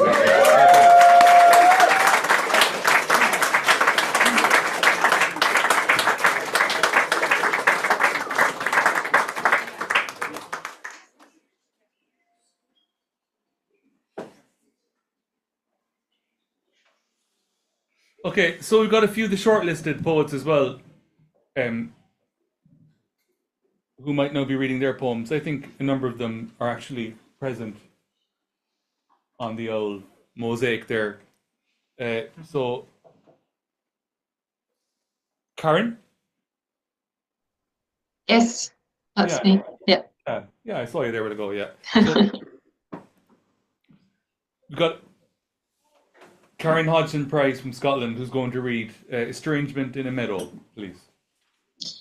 Thank you so much, Paul, and thank you, Lauren, for choosing this poem to as one of the shortlisted. It's been a pleasure to watch you all and listen to this fantastic poetry. Thank you. Estrangement in a Meadow. A paradise of yellowed, weed-bound grass, plashed by black-headed gulls. A calf flakes bark from an old yew. Her salmon-speckled nose hesitates the air, slap of a white-plumed ending. For a moment she shimmers between beasts, her haunch taut as a leopard's, buried hooves the cloven secret of an ancient aura. In a standoff stare of thick, fair lashes, her rough chin tempers a fresh bite. What can I say that will not send her off in the trees, crow pitched against crow? From here, we cannot know the reasonable one. Thank you.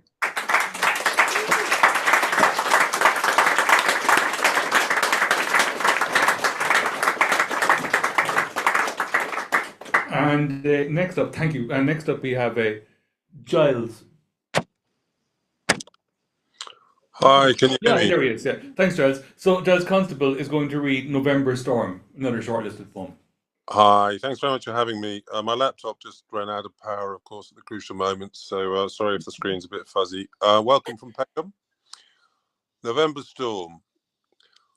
Wild winds arrived for 2 days, astonishing the city with their purposefulness, humiliating umbrellas, commanding lunatic dancers from sedate park-bound trees. Soon stripped of their pretty colours, the mustards and rusts turned to a pipe-clogging pasted mulch. Branches tapped out a spindly, erratic morse, insisting those asleep behind bedroom glass listen, dream of reproachful, desperate hands, wake on a sudden, chastened, grasping at revelations. When stillness returned, the people stepped out, meek and uncertain as new-standing foals. They tested the depth of puddles and were mistrustful of the now placid sky, banal overhead, behaving for the world as if nothing had happened.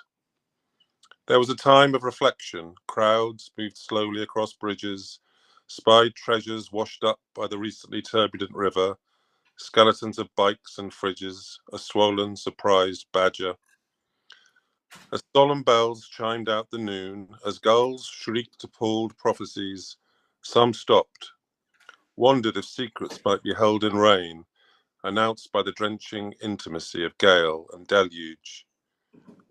But the clouds were again blank and high, the flow of people resumed in its random tide. There was lunch to be found, familiar worries to nurture. There was Tuesday and the bus to catch. Thank you.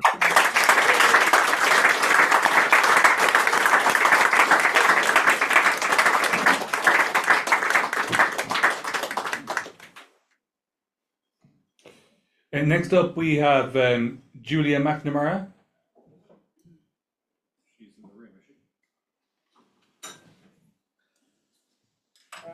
On the way.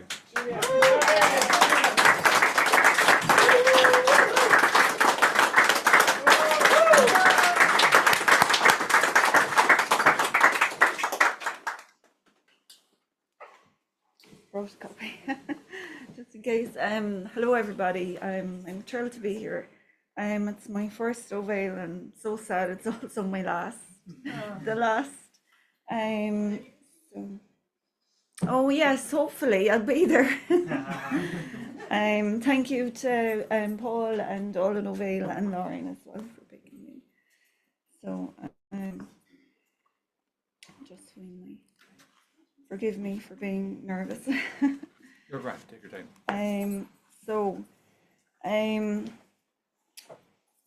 The words were April, linger, glow, fuse, and bell.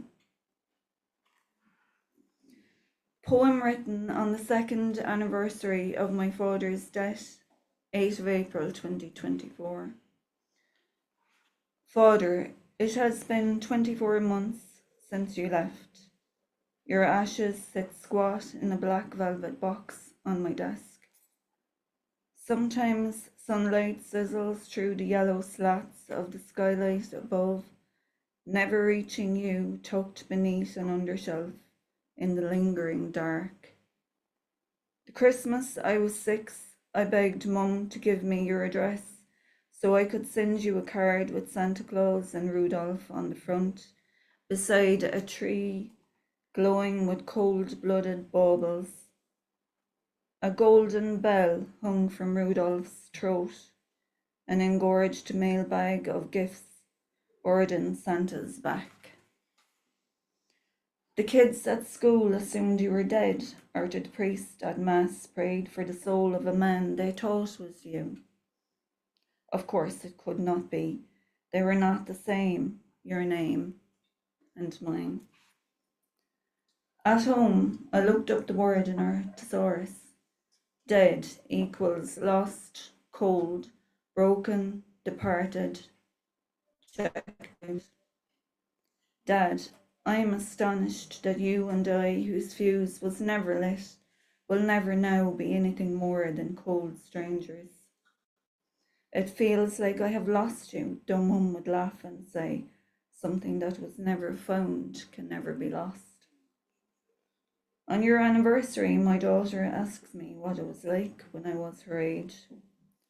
I opened the diary of my 10-year-old self to the 8th of April and find it blank.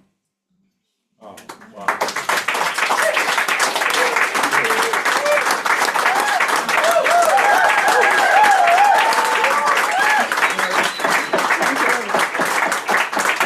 Thank you so much.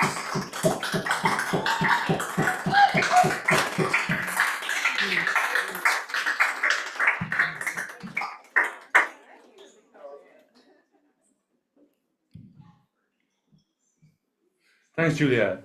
So we'll go back on to Zoom now for D.W. Evans. I think I saw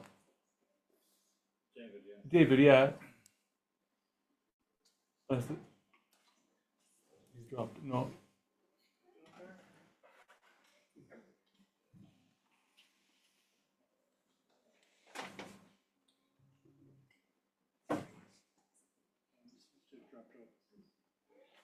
He might reappear. Yeah.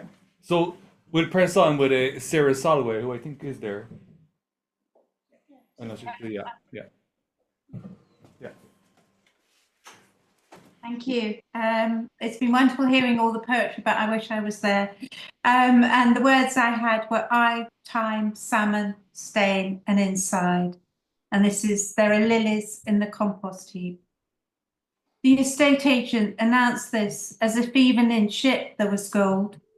The woman who had let the lilies colonize her compost had bright pink hair. Her paintings of giant cigarettes and stained fingers made me think of my grandmother's money box. Poor old Fred, we'd read on the coffin side before chanting together, he smoked in bed.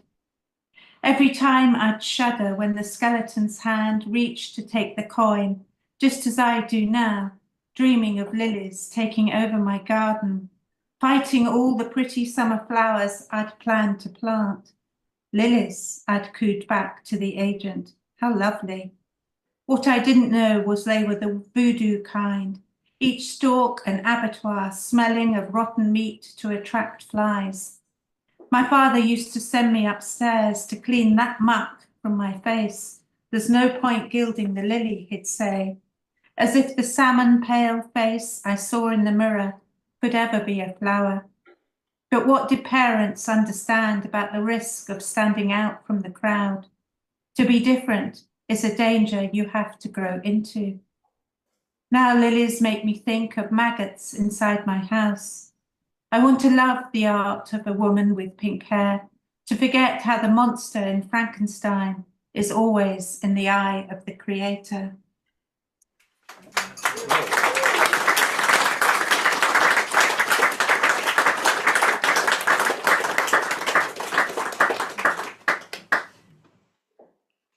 So next up we have Lisa Rosinski. Hello. There we are, yeah, excellent. Thank you all for having me. I wish I were there across the ocean. It looks like fun. These are wonderful poems. Mine is called The First Star. It began as the bright stop at the end of a shrouded sentence, written against the dark in darker ink. It began as a coin spilled in awe or in terror from a bottomless purse, and the others that followed were holy as snowflakes with their temporary geometry. It began with a wren-sized shiver, pulsing like the small red muscle that gallops in syncopated rhythm with my blood, while you grow fingernails inside me. It began as the glowing dot of a quarter note or eighth, repeated like the words of a prayer uttered by rote in a language once warmed by the ancestors' breath. Like the star we see first on the solstice or last on the Sabbath, the stopping place before shortening or lengthening, the slow inhale, and its siblings were less numerous than your cells, were the scattering of vowels above and below the aleph bet, as the letters winked into meaning and vied for the honor of writing the world. It began with a coincidence of frills and sigils, an ingot of chance, a polished eye blinking, the seed of a fruit too sweet for our tongues. This, my love, is how it all began. Come be born, and I will show you.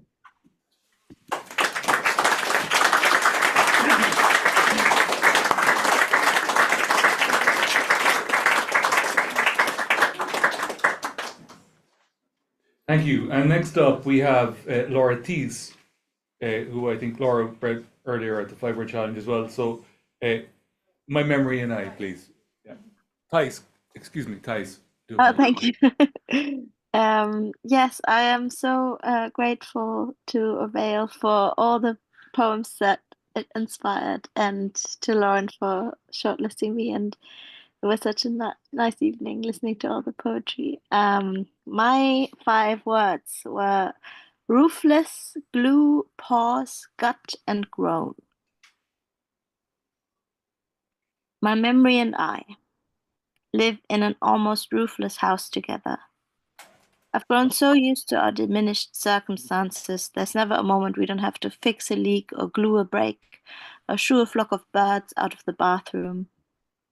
Whenever one of us pauses, exhausted, and asks the other for forgiveness for some crime of unremembrance, the reply is something like, "No worries, it's already forgotten."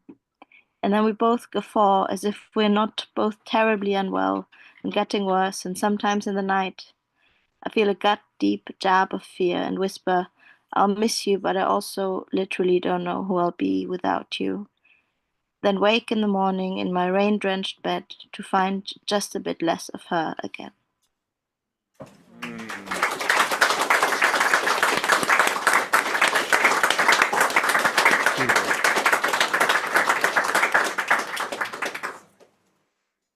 And next up, we're going to have Marianne, who is an old friend of Bhéal and has featured in this competition several times, I believe, and was a winner in 2019. With a more Wren than Heron, please, Marianne. You're. See the guy next to her there. I know. Yeah, they've got several of those trophies.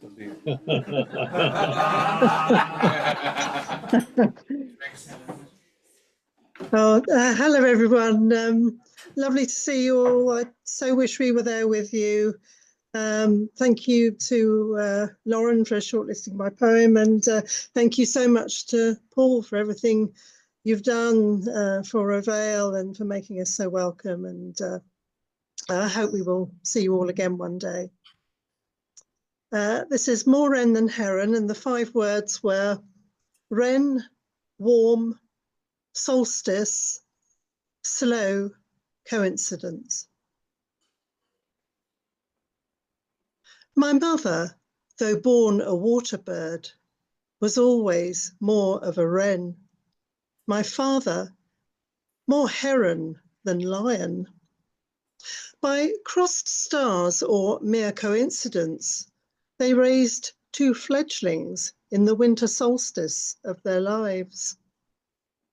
When keeping us warm in the nest she'd had to feather herself, we'd sense how the flutter of her heart would grow while waiting to hear the slow, irregular wing beat, signalling my father's imminent return from some other carelessly stick-built roost. The whole tree would tremble at his arrival, and aftershocks lasted long beyond his subsequent dawn departures. He'd lean into the still dark sky, long legs trailing, feet picked out by the red light, opening up like an old wound across the eastern horizon. But she'd soon smooth down her ruffled feathers, resume the lion's share of the feeding. We'd cheep and cheep as she chattered and nattered, crushing all the old eggshells into dust beneath her busy feet. Thank you.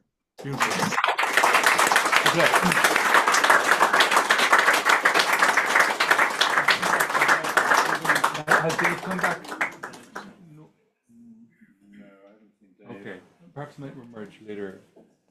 Okay, sure. So next up we'll have Hilary Evans reading Cooked Up, please. He's just flown in from Wales, you know.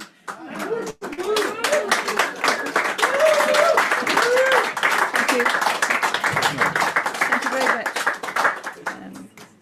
So my 5 words were tea, brave, selfless child, and beginning. Cooked up. Brave or just selfless? The mum beginning to eat tea made by her child.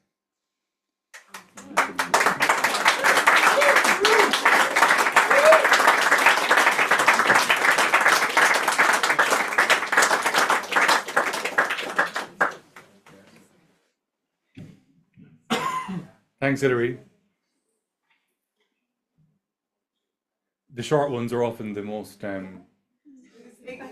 depth charges, aren't they? They're just like depth charges.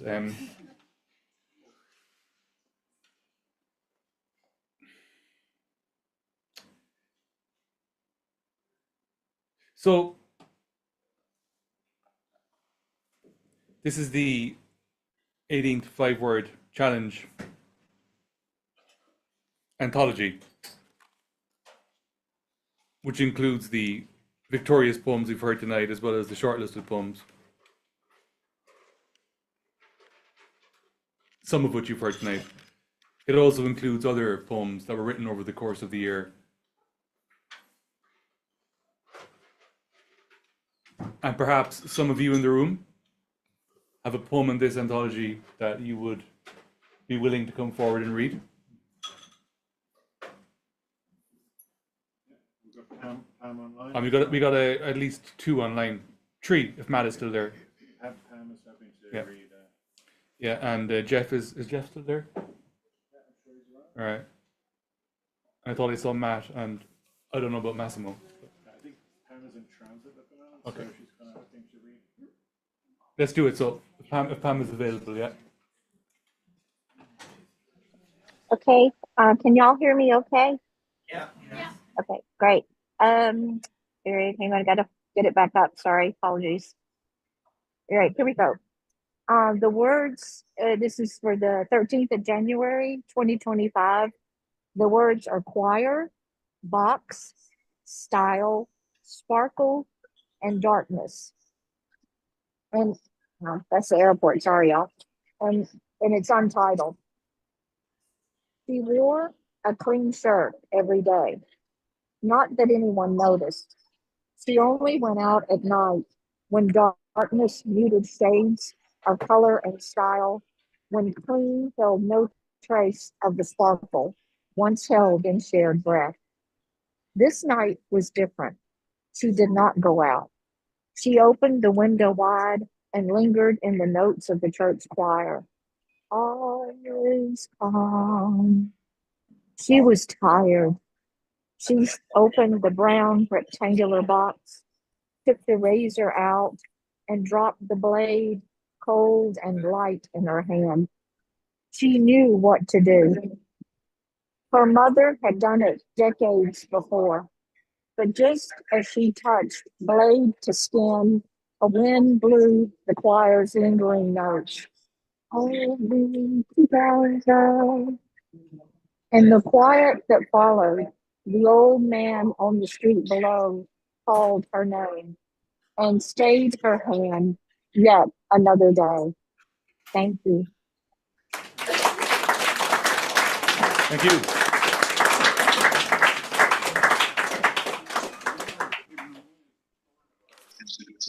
Just go. You got it.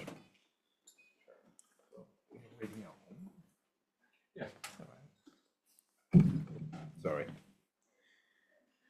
So this poem was written on the 13th of January 2025, so this year, and the words were choir, box, style, sparkle, and darkness. The title is Heat, Death. Here we are, swimming in an eerie fever dream, piranhas in the increasingly warm global lake, a species in a cannibalistic frenzy. Truly, are we stars, fallen from the grace of the skies, with gifts and all? Or are we mere monsters, victims of our own nature?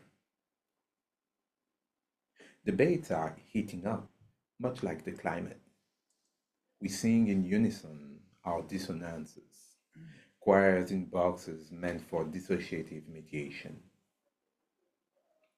The sparkles of our brilliance have been ground, decomposed into electrical impulses.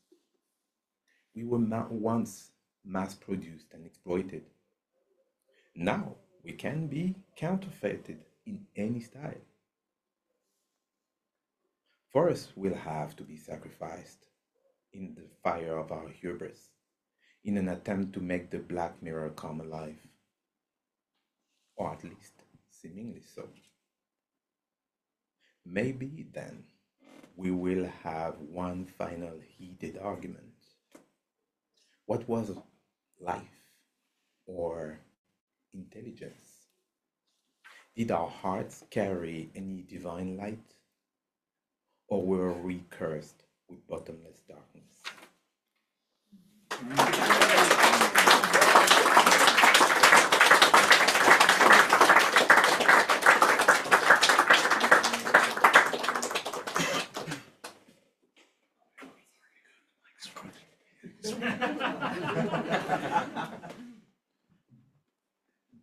I have one in the book from the same week, so I might just read that one, the same month. Yeah, they were Choir Box. Style, Sparkle, and Darkness. If you open a box of darkness in the darkness inside the box will spill into the darkness outside the box, and a choir of unseeable angels with the voices of cats will meow over the darkest black metal and brush closer with their diamonds and feathers in the pressing dark, without so much as a sparkle, but with buzzing guitars and bells and audible style.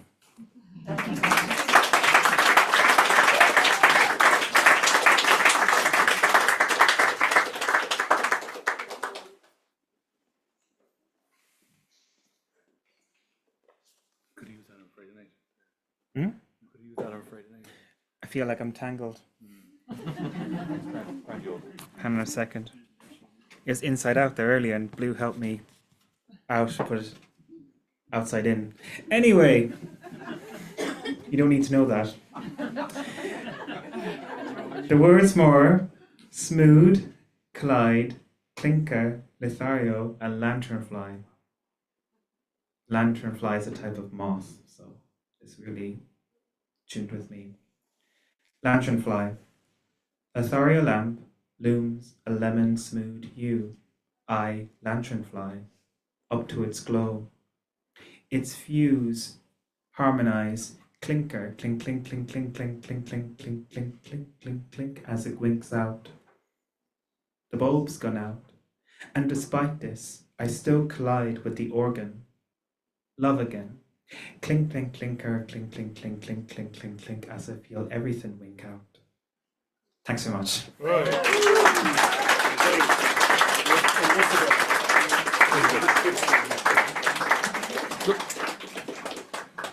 We go to Zoom and we have Elizabeth. Thank you. It was really lovely to be. It was a year ago this week because it was the award announcement of Bhéal last year where I was chosen as the winner of the challenge, and that was really lovely. It was really unexpected.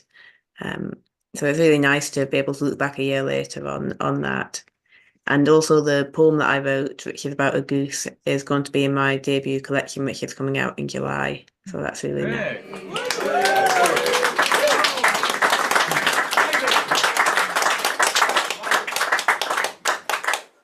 So the words were friends, ripple, belligerent, steam, and playground. And the poem is called The Goose at the End of the World. A belligerent goose has remembered that the towpath belongs to him and becomes wider and wider, a hiss of steam as he inflates. On days when I cry about not knowing what friends are or whether I have them, the post-blue dusk ripple of sky and canal is empty and quiet. And I think of the playground at the end of the world, where there is no more hope or danger, no people, just your own clip-clopping of footsteps, the goose an unexpected final encounter. I make kissy noises, click my tongue without thinking. When I let go of the human part of me, life is easier. He retreats slowly, neck, then wings, then tail fan. I stand next to him and we look up and down together. He honks in a kind of letting go, and I echo it.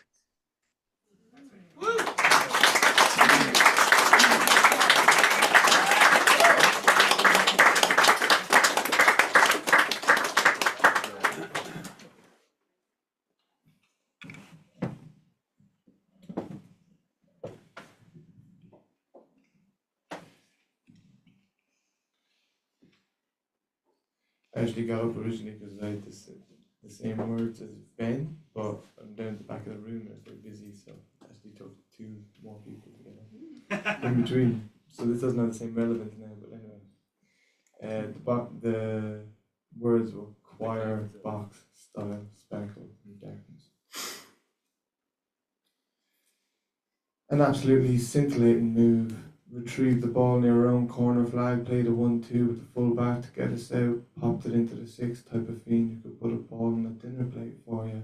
Threaded a little one through their 2 CDMs and I drove at the back 4, clipped it into the corner for Reese, tricky little winger in sparkling form, rolled the ball through the fullback's legs, got to the byline, whipped it in low and hard to the front post with the defender. Makes what would have been a goal-saving challenge only for yours truly arriving late at the edge of the box to the breaking ball on the half-volley bottom corner back of the net, Tommy Burns style, cupped the ears and slid to the corner to hear the choir sing into the darkness. Let the people sing. Thank you.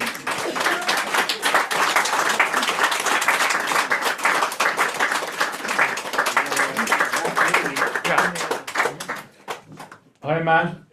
You're online there, I believe. Ready to go? There we go. All right. Right. Ready to go.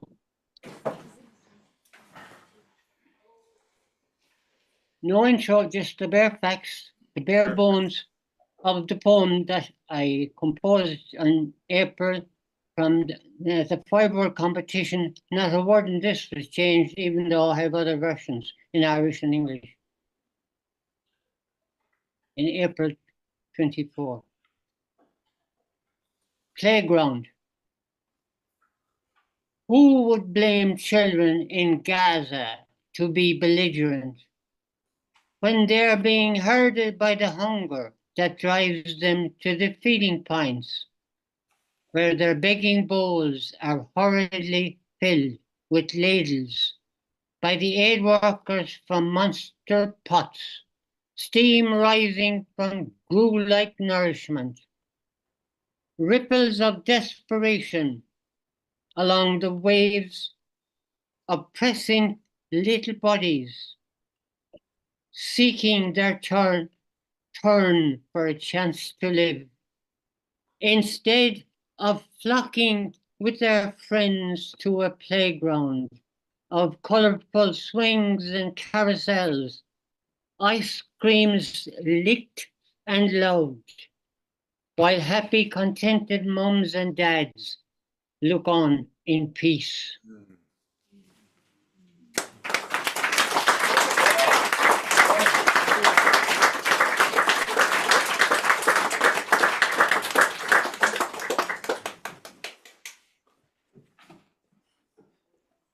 My wife, Adrian Brock, is sick tonight, so she couldn't be here. Yeah. Winner, 8th of July, 2024. Ectomies, Portfolio, 70, Willome, Whisper. And I hadn't planned on reading this. Untitled. Segmented maps collect on the floor like organs cut out of the land around us. So many ectomies. First, its spleen that had the line of a nice country road. We stopped there once for good soup and a fire on a cold afternoon. Then its foot, where we talked quietly in the dark. How many lives spent walking over hills or through stands of trees no longer there? I come across a block of spruce, and there is not a bird sound anywhere. No one calls this home. In their straight rows, they are like someone with whom I once shared an easy silence, now hooked up to beeping machines. Where have you gone, Willome friends? You may whisper, but I cannot hear you.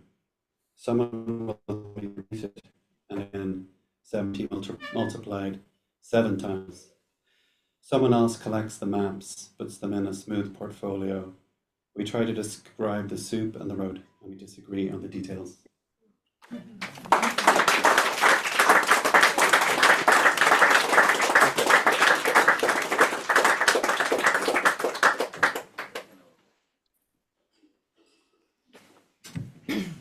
Thank you, Paul. Paul chose my funny poems. Very interesting. Just the funny ones. So, here's one of them. Street Romance. Lantern flies flutter in the moonlight, collide with the plastic sun of street lamps that cast a flash into the secret chamber behind this silent window frame, where Luz Lothario smoothly seduces his floozy and pink till she woozily snoozes for the night. No one sees as she leaves, while the clinker puffs out to the quiet. Beyond these walls, his love only echoes of emptiness, as moths rise into the moon, leaving just darkness behind. Not even the glimmer lingers of a lonely lantern fly.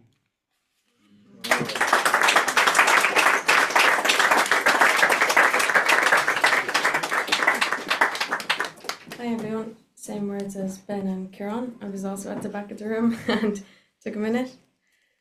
I should probably read the one that's about Dougie because he's here and that would be very sweet, but I'm not going to. I'm going to read one instead called Your Man. Your Man. Put it this way, if he was in a choir, he'd probably be the organ.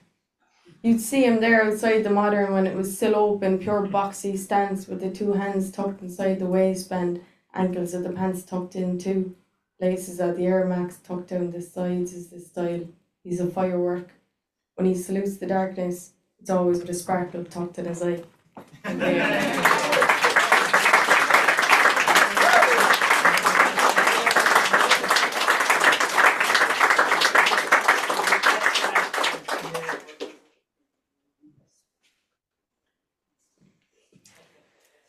They're all picking the words of the one that I won that night. Now I feel undeserving after hearing everybody else. Ah! So the words were choir, box, style, sparkle, and darkness. Special delivery. I ordered my choir boy on Amazon, and he took ages to come. But when he did, the box was so big and he was so small. So I fingerprinted the bejesus from his sparkle and handcuffed him in true NCIS style. When I activated his voice box, he accused me of being a Kathy Bates. But I replied, "No, baby, no. I am just the darkness between stars."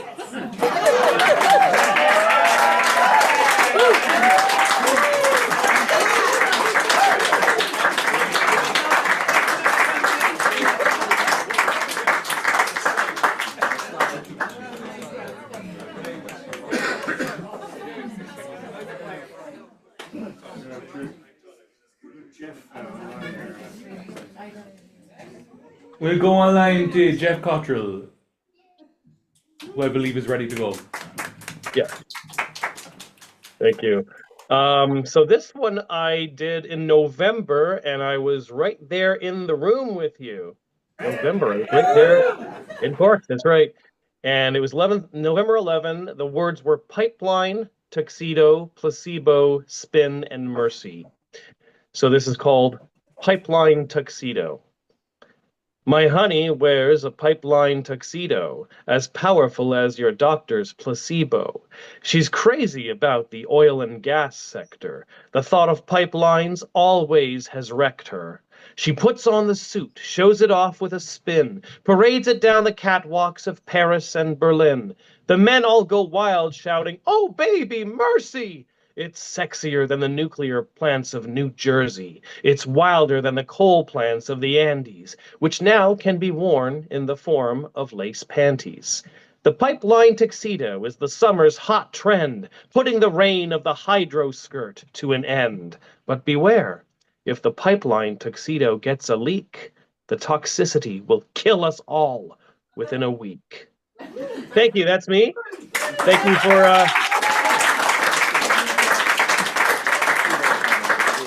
having me as part of the Bhéal community, and have a good night.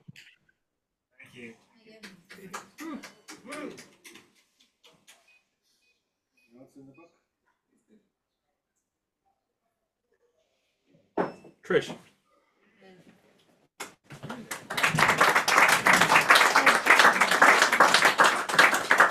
This is the winner of 13th of May. The words were silk, dinner, lark, chrome, and intricate. This is you call yourself a lark, running over dinner. A sensuous monochrome outshines all else.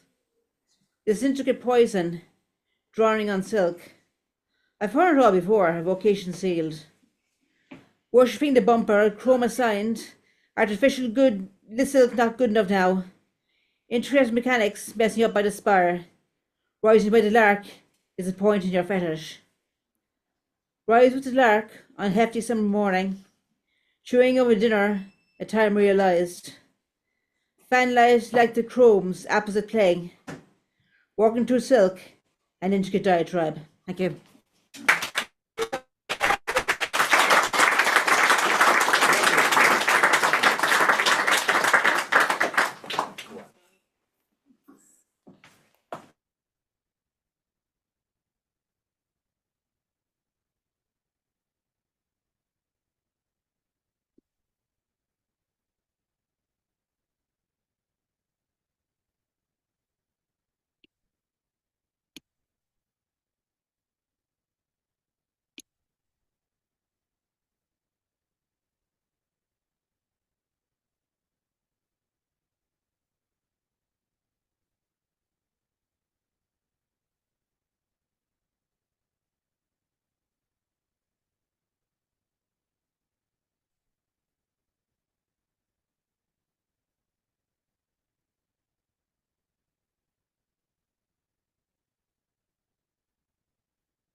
This ain't no poem, because poem is for pussies.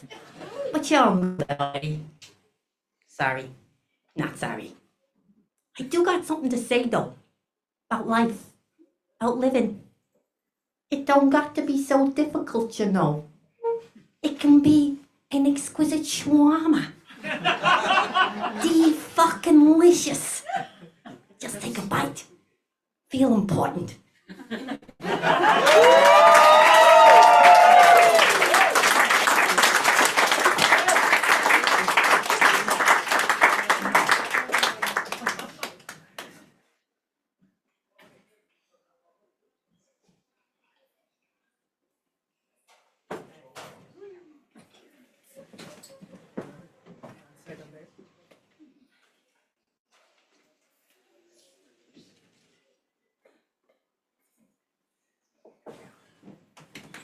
Hello, hello again. Hello.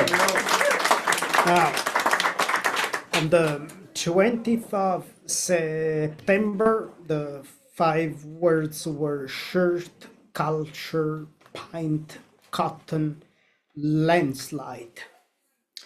The poem is called Material.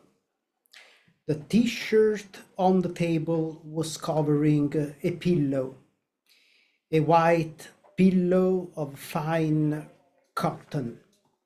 Dreams in a bottle. If a bottle opens up, the dreams will erupt as a colorful landslide. Vertigos intended.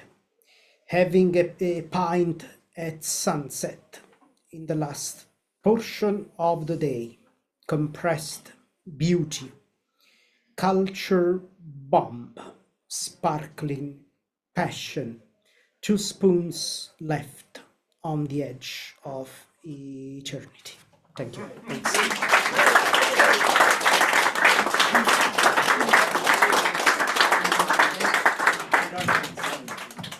Kind of feels like we're winding down on this part of the evening. It's the vibe I'm getting. Might be 1 or 2 people down the back, is there? Oh. Alexandra!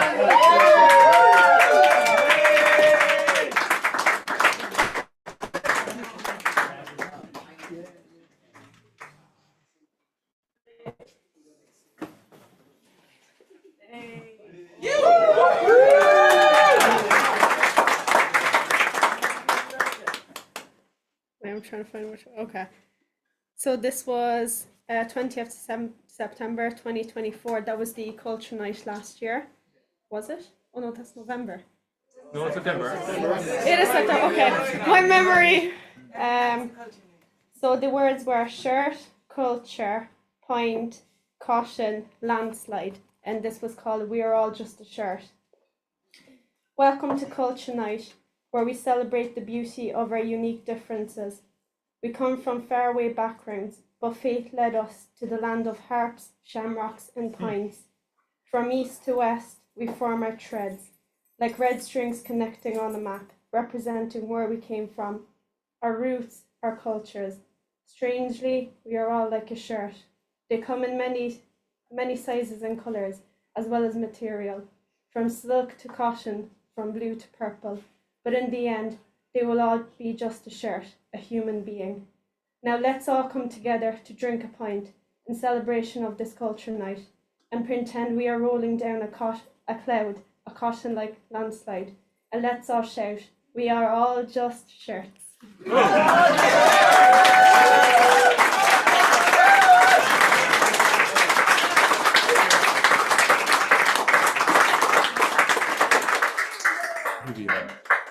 Presentation. Yeah.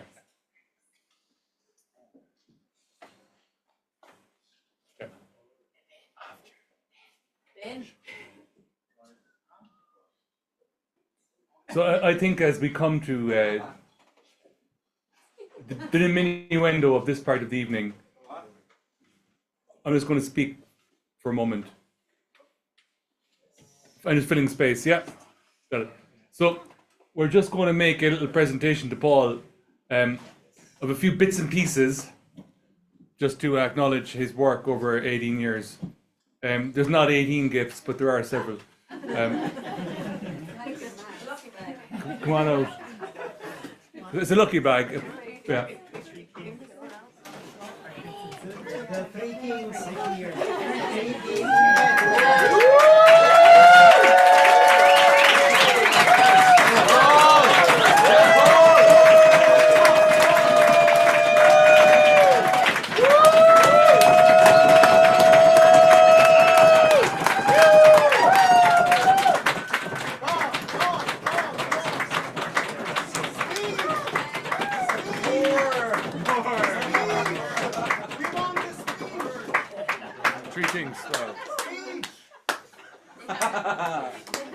Come up and say Paul, man. Come up and say Paul. I swear we're the truth.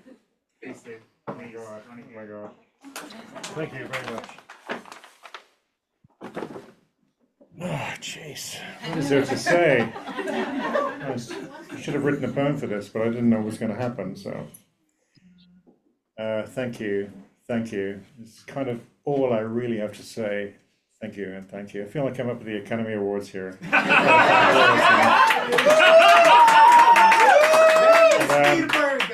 More important. Yeah, no, I guess, yeah. Look, I mean, it's been some journey, that's for sure. 18 years, it's been a hell of a journey. It's been a great journey. Probably the journey of my life, you know.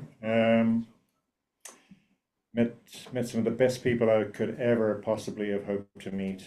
Been part of a family that has just grown and been just incredible to each other and to me. It's been an enormous privilege to see everyone grow and become who they are and develop and share and learn and to meet so many phenomenal poets from all around the world who've come here, you know, that has just been hugely humbling, I hope. And yeah, you know, I don't want to speak too much here. So see, I have the room. I'm just glad there are a few more fools like me who decided to carry on with what I've just been doing for the past 18 years, you know.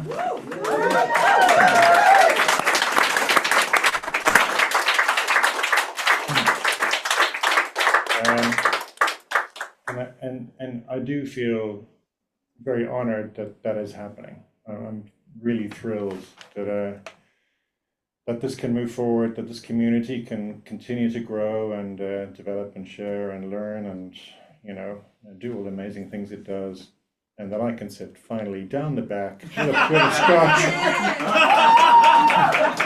and cause trouble and not get kicked out.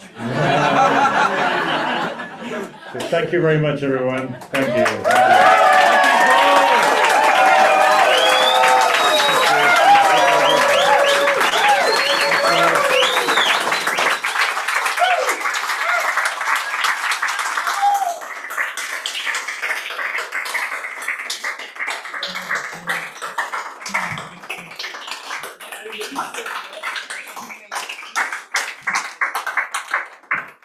Well said, Gormuggle. So we'll have an old break there now, and then we'll come back for the open mic. So we'll just sit on these wonderful words for a moment. Let them resonate.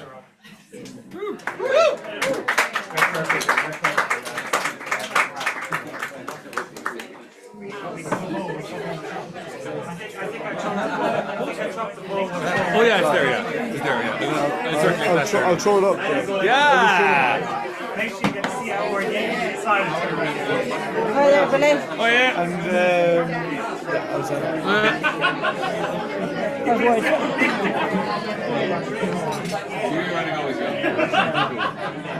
So, how does it work for? Oh yeah. Would make you sing a poem 1 second now. somebody else? Yeah, to somebody else, just it. It can be anybody, yeah? Anybody in the world, yeah. Oh yeah. Anybody, any poet. Stick your name down there. Yeah.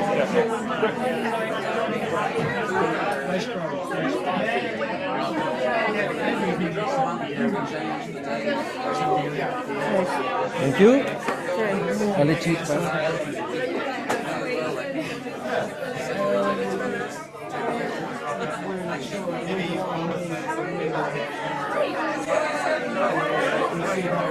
Thank you.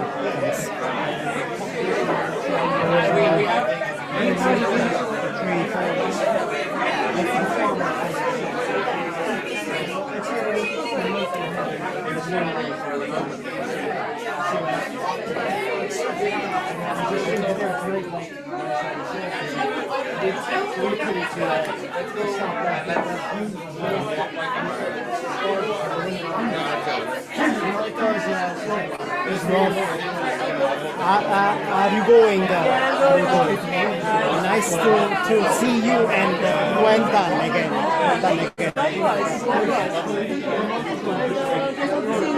Hey, yes, yeah. We'll see. are going to do some events there for the Festival of the Book. We might.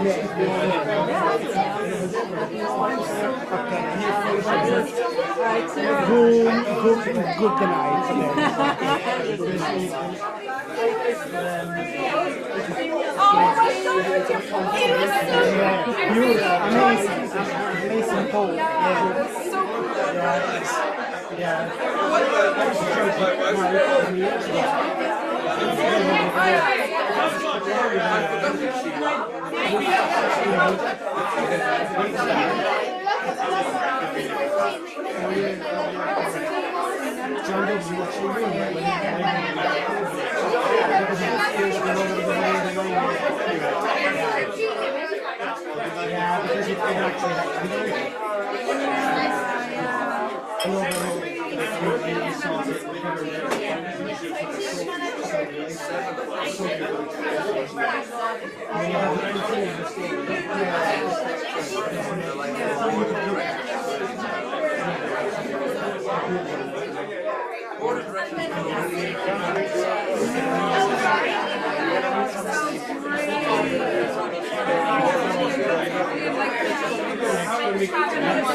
Excuse me, sorry. I might be going home soon, but I'm so happy to hear. Thanks for sharing that.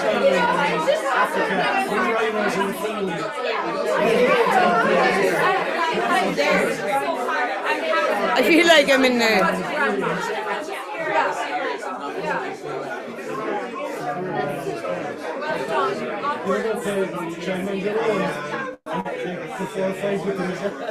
You don't have to write anything else. That's it. That's it. But I loved your poem. I loved it. I really connected with it. It was like, okay. I just want to go somewhere specific.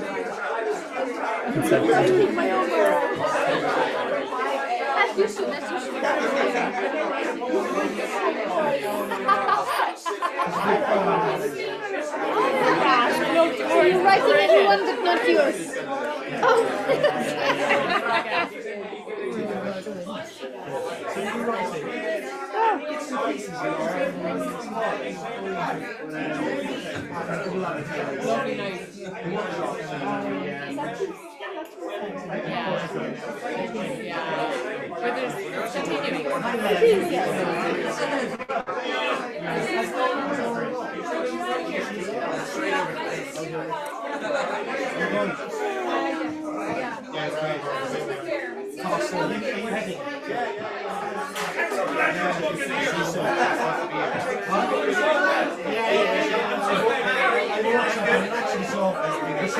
We did an intergenerational poetry film workshop.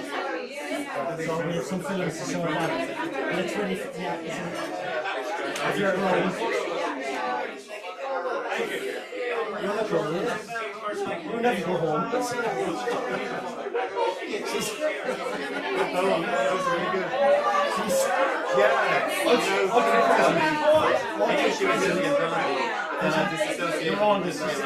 everywhere. Every I just was looking through it and it's like,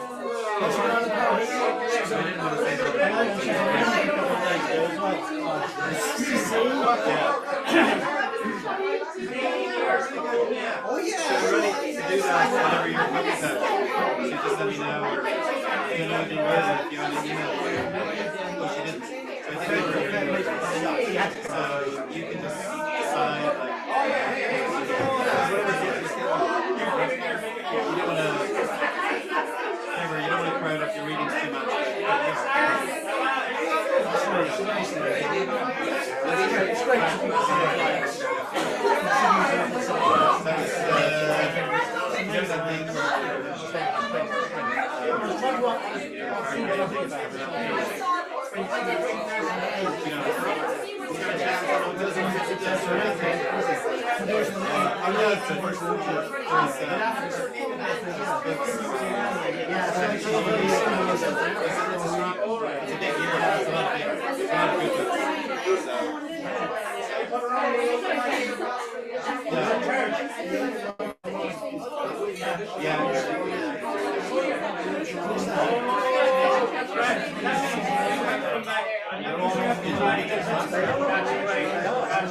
Usually I send them out, so they're not usually here.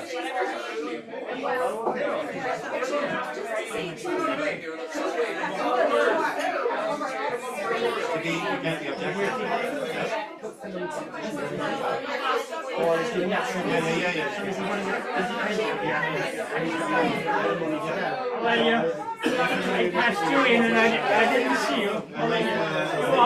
You always hold that seat to be near the door. You just passed it away.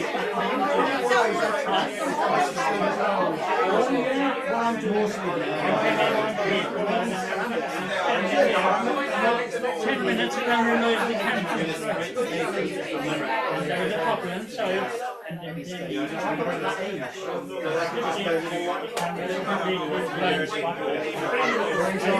I love the darkness between two stars. Lovely.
Strange, but I had my first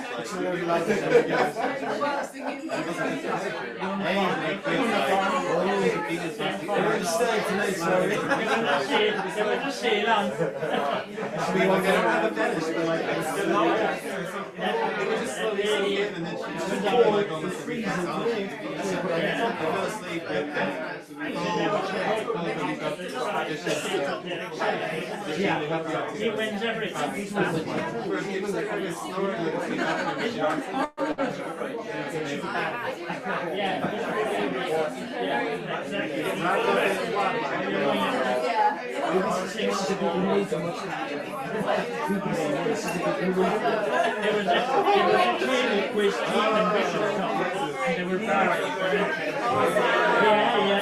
They only go for the big prizes. Never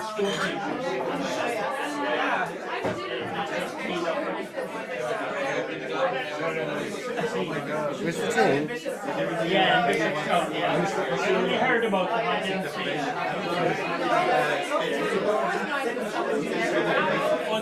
It is, yeah. Yeah, you're right.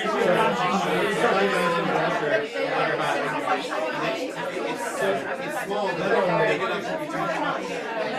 And I think it's sensory, weird experience that I was floating in space. I didn't, I was in water, but I thought I was in space. And I flipped over. I had no idea how.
Must be words.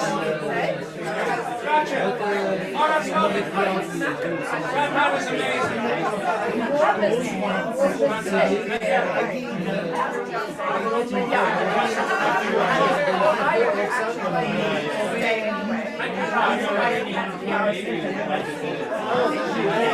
Hello, Lord. Is it possible to get one of the books? Have you got a copy? Can I get two? Of course. And I want to get Paul to sign them. For a meal market. What do you want, man? Around the house. Around or fun? What's your name? Billy. Billy. Yeah. Great. What's your Andrew Desmond. Andrew. I publish what's on. Oh yeah. What's on for? Oh yeah. That's cool. That. Come on. Dean asked if you'd put his name on Yeah. I was circulating there. It came back up again, but I think it'd be another for you to go on to it. Like, no problem. There's a Fat McKin one. What's that about? Ask him. That's the boss. Could I get the Fat McKin one from my friend Kate, who's going to go? Who's getting the code written for the open mic night? Yeah. And someone's going to read it. Oh, that was a great idea. We're transcribing our poem as we speak. Oh. Thank you. Well done.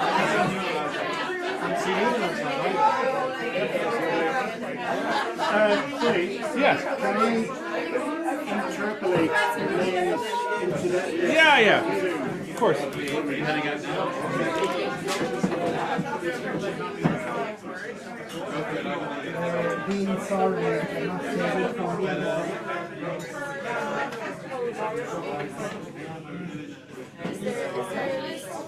I'll stick it on there, Michelle.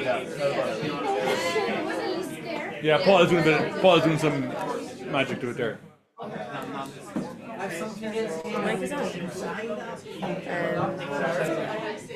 Oh yeah, I might just go as slightly, Go on. just slightly later on the open mic. Someone just gave me a poem of theirs to read, so I'm going to just review it. I'll push it down towards the back there, yeah. Yeah, 3/4. 3/4. 2/3. Yeah, safe distance.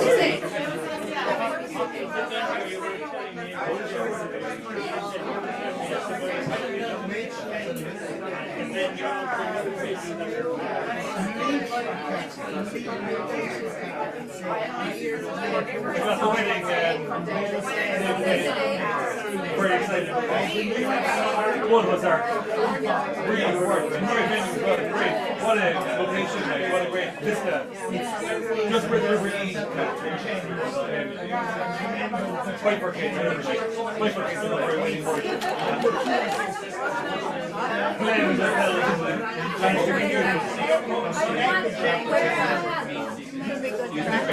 It's great. That's gonna be great. It's great.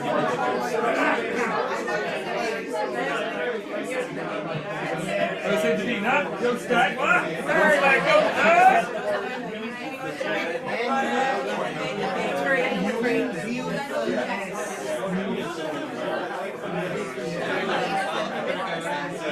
You tell me that.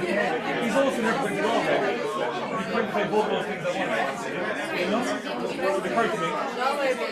Oh, yeah.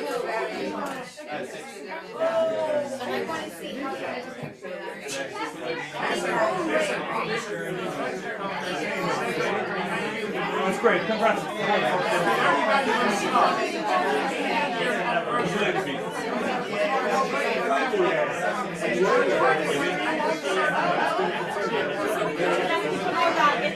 Yeah. This 30 minutes, the last class after 12 minutes. Understood.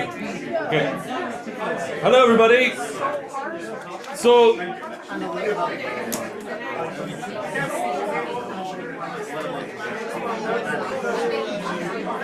we'll crack on now with our open mic.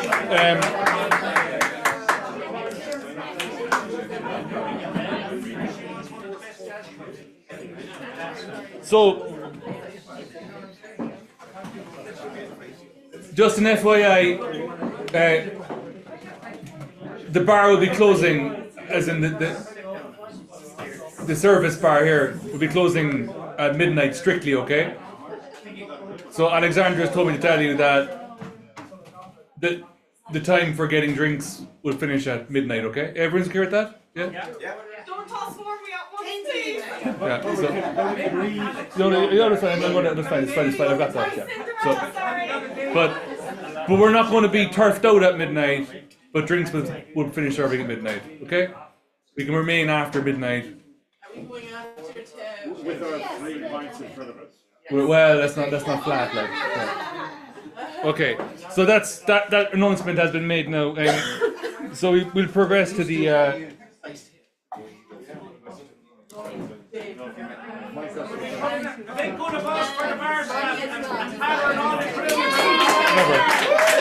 We love her.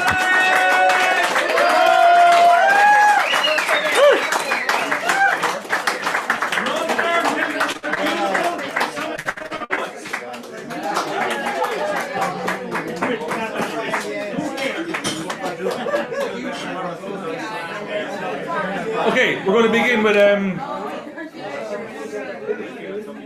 Pam, who's still on Zoom, still in transit somewhere, I believe. We hope. She's there. I'm here. I'm here. Thank y'all. Thank y'all. Do you want me to go ahead? Oh, okay. Yeah. Okay. Good. First of all, I want to ask everyone in there to hug each other from me, and give a big hug to Paul. Okay. All right. And all right. And the poem I have to read is called "Marsh" by Paul Casey. Oh. I was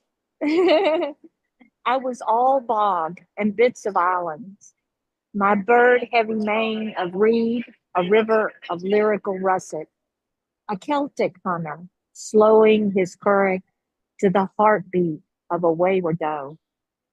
I grew wooden bridges and jetties, ramparts and towers, cupped huts and dirt roads. Smoke rose nightly from the duels of swords and harps. I sank heavier with merchants and markets, cobblestones, cannons kept alehouses then, top hats and summer umbrella tilted to soldiers and carriages. Oil street lamps lit stocks and paupers. Men and metal stood me whole. Now I sleep with buses and pipes. Pylons and beggars reflected thrice in glass. Mobile phones and miniskirts flirt my name, while coffee shop buskers point tourists to pavement art. What will I not endure? Thank you.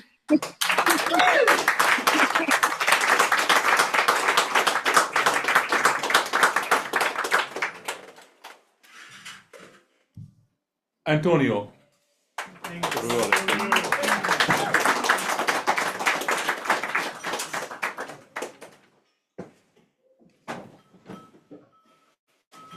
Thanks. I'm going to read a wonderful poem by our lovely Paul Casey. Yes. Inside the bonsai after Yehuda Amichai by Paul Casey. You visit me inside the bonsai. Together we can hear the cicadas clipping around and around us precisely. You whisper to me, I trust your words because they carry grains of salt, the way real seaweed carries salt from the sea. I press your fingers to my lips. This too will shape the future. And your fingers are cool, the way a hot day is blue. These things are all true. You visit me inside the bonsai, and you'll wait with me here until the cicadas complete their work. Thank you. Thanks.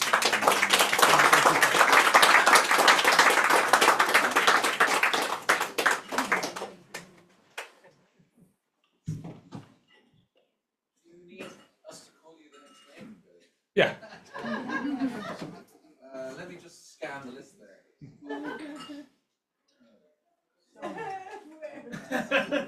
Oh, Sean Lee Lynch. Whoa!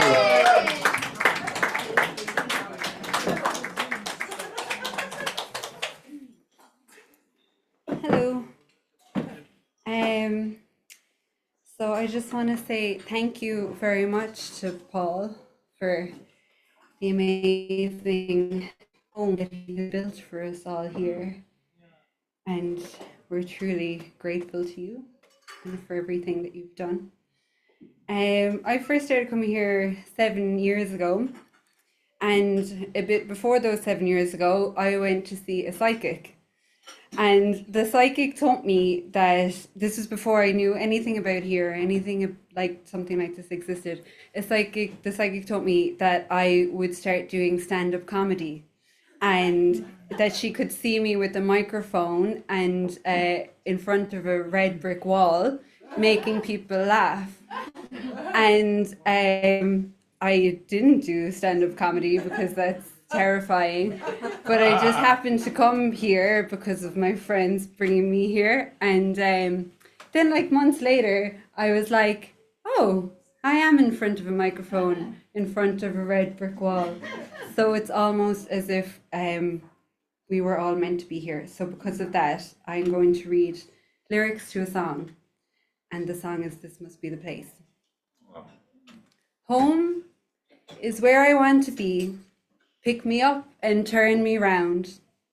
I feel numb, born with a weak heart. I guess I must be having fun. The less we say about it, the better. Make it up as we go along. Feet on the ground, head in the sky. It's okay, I know nothing's wrong. I got plenty of time. You got light in your eyes. And you're standing here beside me. I love the passing of time. Never for money, always for love. Cover us and say goodnight. Home is where I want to be, but I guess I'm already there. I come home, she lifted up her wings. I guess that this must be the place. I can't tell one from another. Did I found you or you found me? There was a time before we were born. If someone asked, this is where we'd be. Thank you.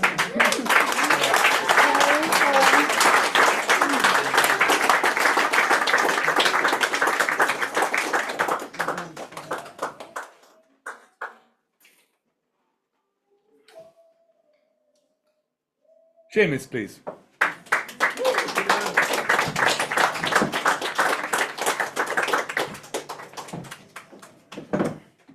Thanks, Billy. On the 14th of April, 113 years ago, at 23:40, one more minute, the Titanic struck the iceberg. Nicely done, Billy. And this is After the Titanic by Derek Mahan. They said I got away in a boat and humbled me at the inquiry. I tell you, I sank as far that night as any hero. As I sat shivering on the dark water, I turned to ice to hear my costly life go thundering down in a pandemonium of prams, pianos, sideboards, winches, boilers bursting, and shredded ragtime. Now I hide in a lonely house behind the sea, where the tide leaves broken toys and hat boxes silently at my door. The showers of April, flowers of May mean nothing to me, nor the late light of June, when my gardener describes to strangers how the old man stays in bed on seaward mornings after nights of wind, takes his cocaine and will see no one. Then it is I drown again with all those dim lost faces I never understood. My poor soul screams out in the starlight. Heart breaks loose and rolls down like a stone. Include me in your lamentations. Thank you.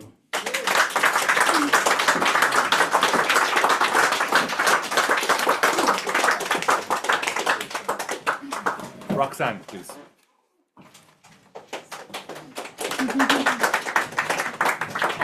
I'm gonna give a break from for Paul of Praises, and for I think one of the first poems that I wrote when I came here was for my maternal grandpa, who was one of the idol of my life, and I got to perform my Dear Sir poem at the closed mic of the Winter Warmer Festival.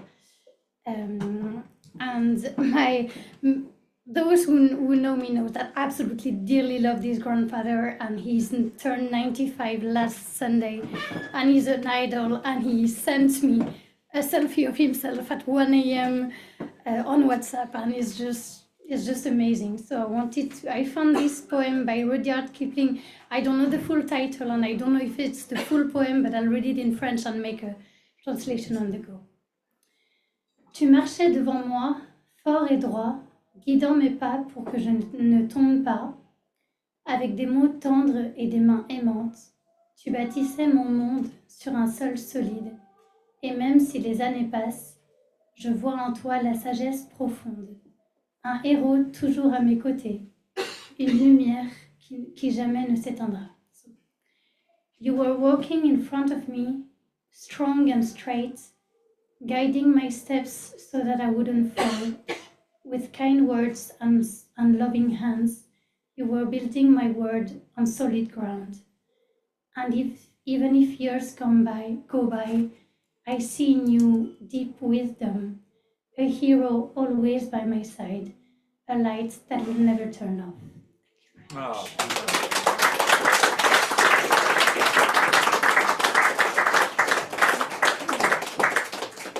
Patricia?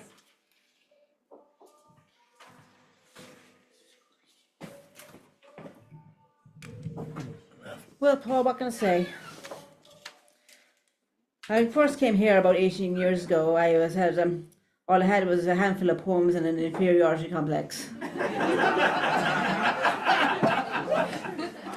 And like since then, it's given me the boot up the ass I needed, like to just write poems, plays, and novels.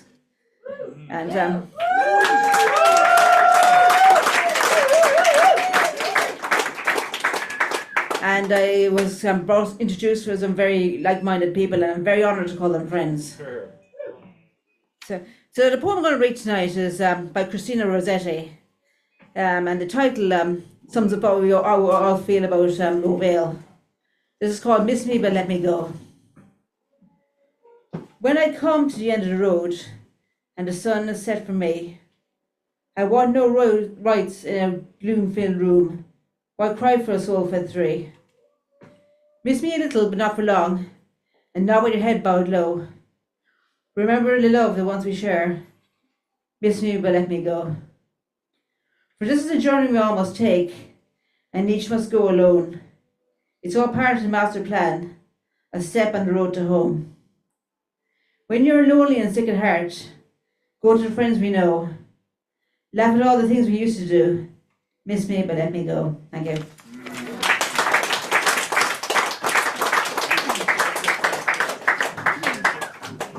So, Cahill, are you locked and loaded? I thought he was there the last time I looked. Is he there? Gonna see, how are we? Shamelessly robbed from Candlelit Tales. Yeah, I'd like to do a piece by my buddy Katie, Katie Nimahuna. This is called Altar. It's from her collection Anu. Anu, A-N-U Fada. Anu, the primal goddess of Ireland. Last dusk, grandmother shook the earth and spoke in her husky timbre. Go now, child. It's time to drop your feathers. Go and shed your torn and tattered skins, laid fresh on someone else's altar. Their use is not worn thin. She said to me, it's time now. Go. Gift your best meant blessing. Hark your sternest cautions. Bury rusted hatchets. Hang out your bright whitewashing. Child, though, still, listen to the ocean and dig dead birds' gentle graves. Remember to sift the cinders from the ashen. Hatch a phoenix in your garden and reignite what can be saved. In the springtime, child, you'll crown yourself in cleavers and dandy up the lions. For now we set straw beds for winter dreamers and tease free the strangled vines. As light falls behind the mountain, leave the serfs and sovereigns counting, and instead seek the purity of snow. Catch the call upon the west wind, hear the silence in the hollow. Come to the cave that calls you, and listen to the void. Do not jinx the echo, but come to know your own free voice. Know your heart is first to tunnel, that births blood back to vein. Your heart is in the mountain, a glacier that gives rain. From there your song comes slowly streaming, and the easing of the pain. Now become yourself an altar, where the prayers you're here to speak. Spin the syllables of mantra, scatter songs and stories, as ripe fruit and nuts from trees. When others seek for you to reason, while you revel solo in your season, there you must share this teaching. Lovers will come calling, and always call too soon. Those who seek the light to flee their own dark night are tempted only to burning by the fire, just as the moths who seek new moons. And the world begins anew.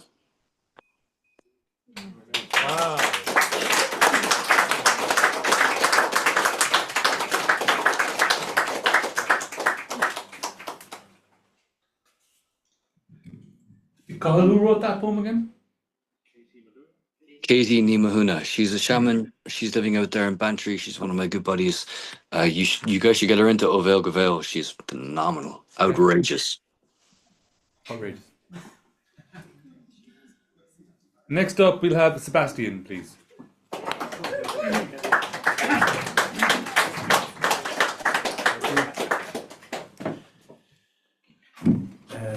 So it's my first time, and it's good to be here.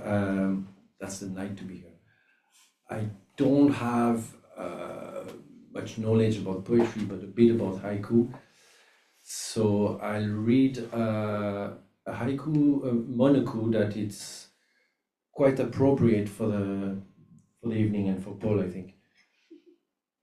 It's less than 5 words. So it's by Ruth Yarrow, a very good American haiku writer.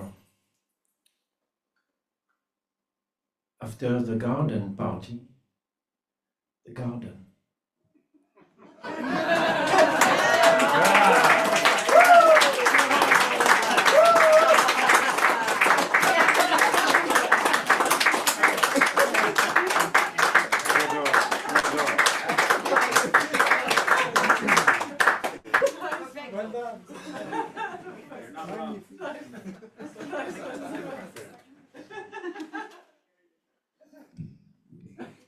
Very good. Matt Mooney was there the last time I looked, is he? Yeah. Come on first. The first and show, Garmagur, Matt. Tour free. Yeah. Right. I want to give you a poem by Patrick Deely, county man of my own, County Galway, not too far from that way, from East Galway and from South Galway myself. This is close to my heart, this poem. It's called The Vixen, and it's from his collection, The End of the World. The Vixen by Patrick Deely.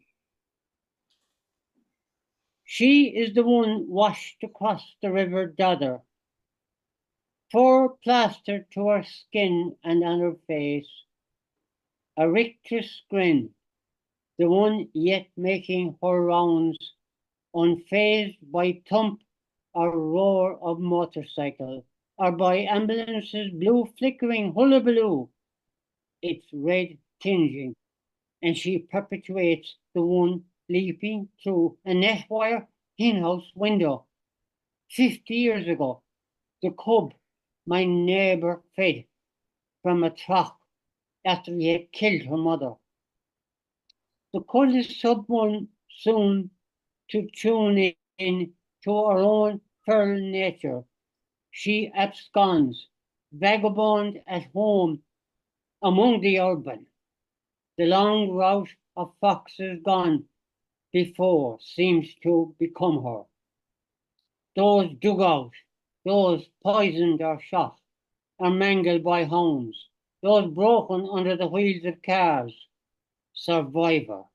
The glisten of health attends her, the youthful lustre she won't outwear, being too wild, too crossed with the cricks and crimps of her kin.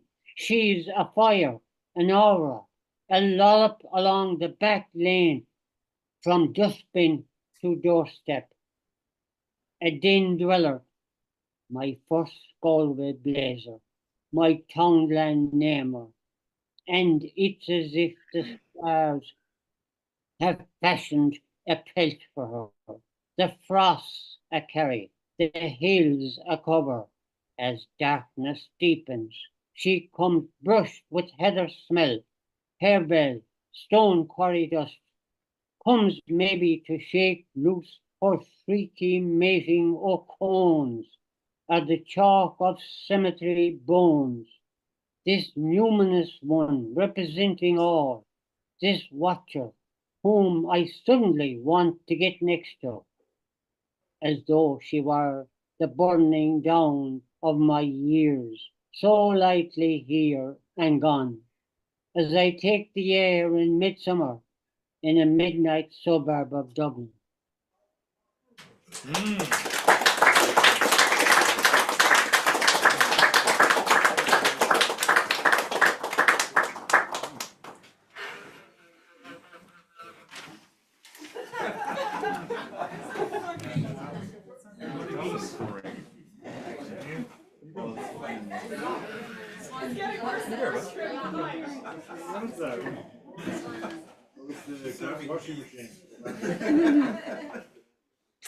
I'm reading a Paul Casey poem.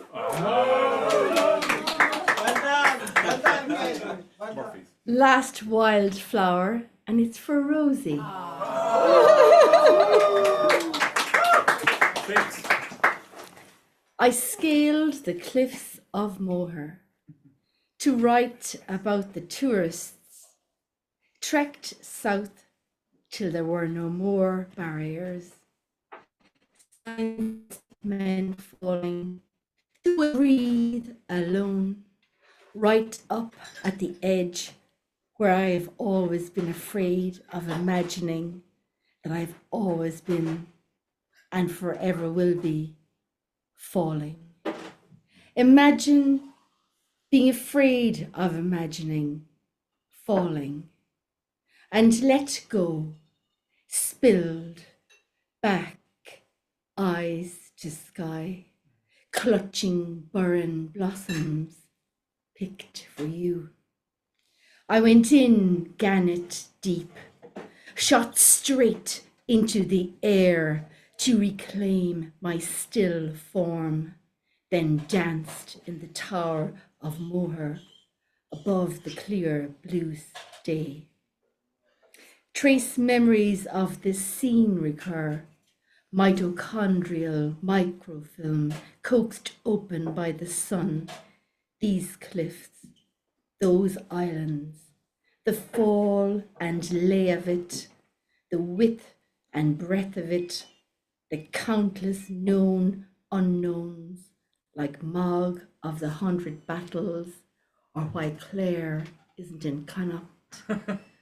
But writing as I walk now, should this ledge crumble, please know you were the last wildflower on my mind.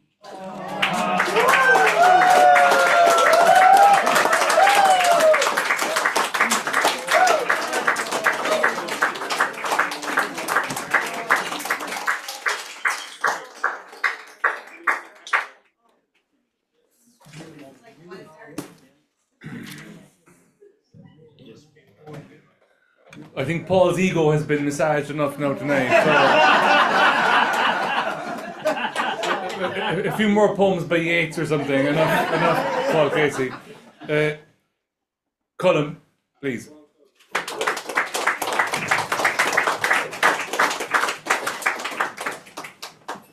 Thank you. Just want to say there, yeah, Patricia read earlier. I just noticed when I was going through the books, Patricia is the only person who's in the original 5-word challenge book 18 years ago, and in this year's 5-word challenge.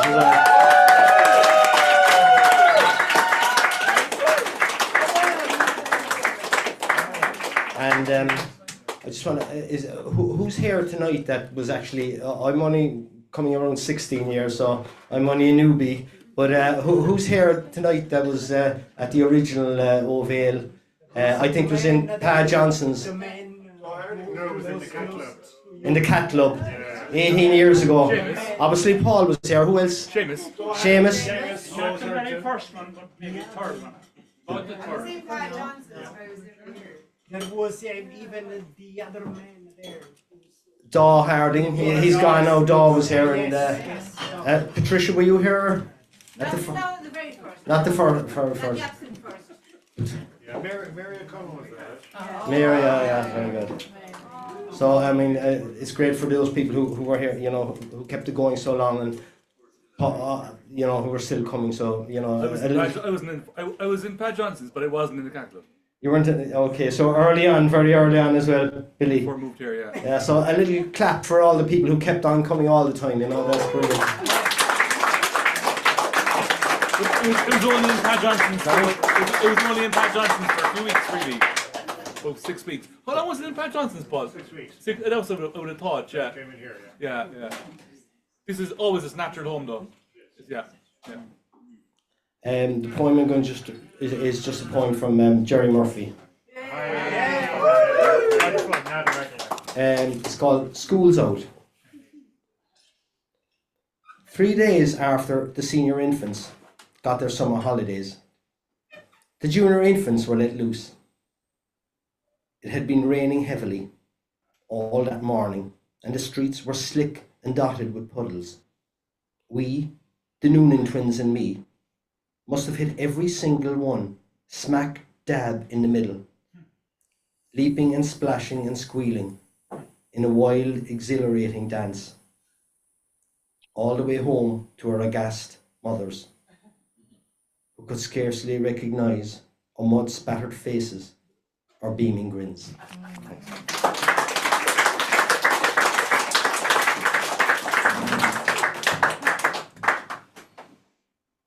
Thanks, Colin. Sue? Thanks, William.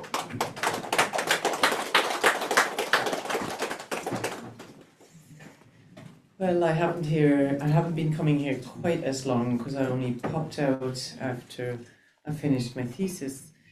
And before I came here with that thesis, I had a life. And, and it was also a poetry life. So I left behind a whole community like this.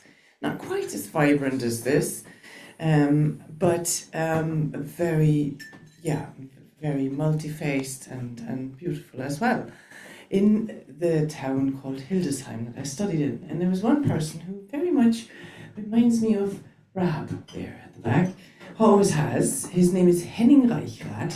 His voice is a little more raspy than Rab's, and he doesn't have a Scottish accent because he's German.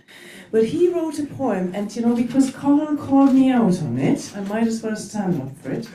So this is Henning's poem, and then I'm going to give you my translation, right? And you get the connection then. Etwas. Jetzt bin ich wieder etwas in Action.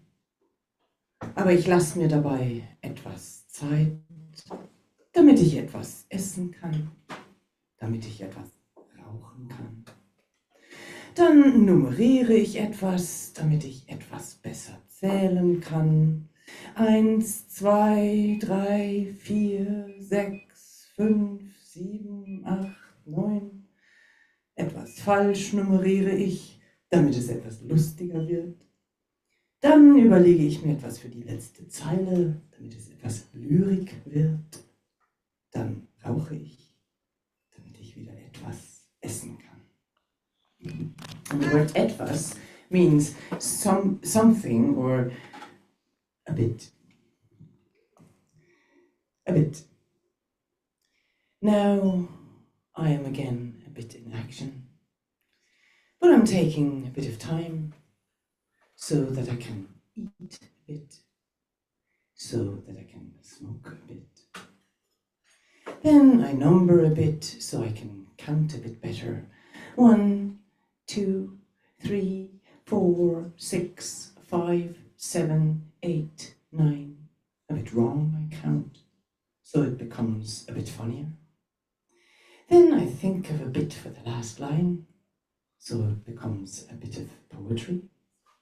Then I smoke, so I can eat a bit again. Thanks.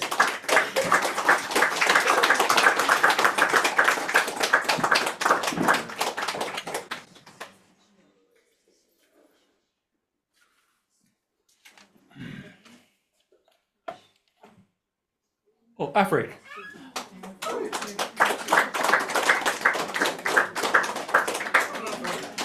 Hi. All I can say is I'm completely overwhelmed because I was here. I think we started in about, was it 2010? We started coming. 9, 7, 8. Anyway, it was somewhere around there. But it was mainly because that Paul and I launched our first collections together, and we went on a kind of road trip, and it was absolutely brilliant. We even went over to England, and I think we did about 12 readings around the country. And it was so epic, and I was a quivering wreck, and he just kept saying, just have a gas, enjoy yourself, just have a blast. So you kind of taught me how to relax in front of a mic, and it was so brilliant. And also my very first poems that I ever read were here. So I just want to say thank you so much. It's been a trip.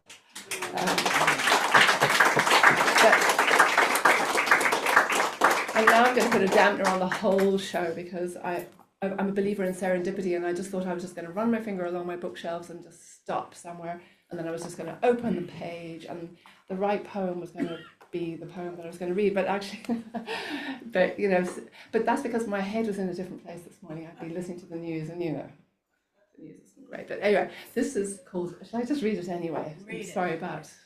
Okay, I was trying to find another one, but there's no time. Anyway, this is called Below Zero. We are at a party that doesn't love us.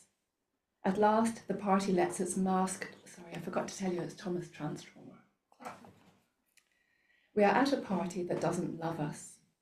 At last, the party lets its mask drop and shows itself for what it really is, a marshalling yard. Cold colossi stand on rails in the mist. A piece of chalk has scribbled on the wagon doors. It shouldn't be said, but there is much suppressed violence here. That's why the components are so heavy, and why it's so hard to see something else that's there too. A little reflection from a mirror, flitting on the house walls and gliding through the unknowing forests of glimmering faces. A biblical text which was never written. Come unto me, for I am full of contradictions like you. Tomorrow I am working in another town. I swish towards it through the morning hour, which is like a big dark blue cylinder. Orion hangs above the ground frost. Children are standing in a silent cluster, waiting for the school bus. Children no one prays for. The light is growing as slowly as our hair. Wow.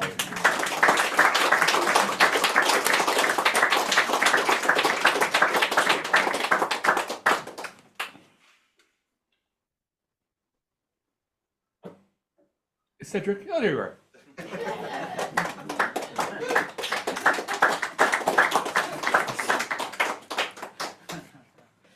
My dream has finally come true. I've become invisible.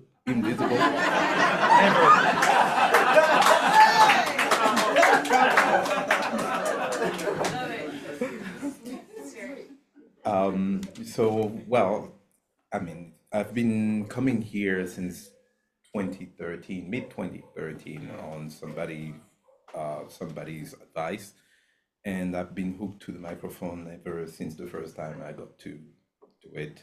I do remember my first text that was just horrendous, but still, the experience was a blast.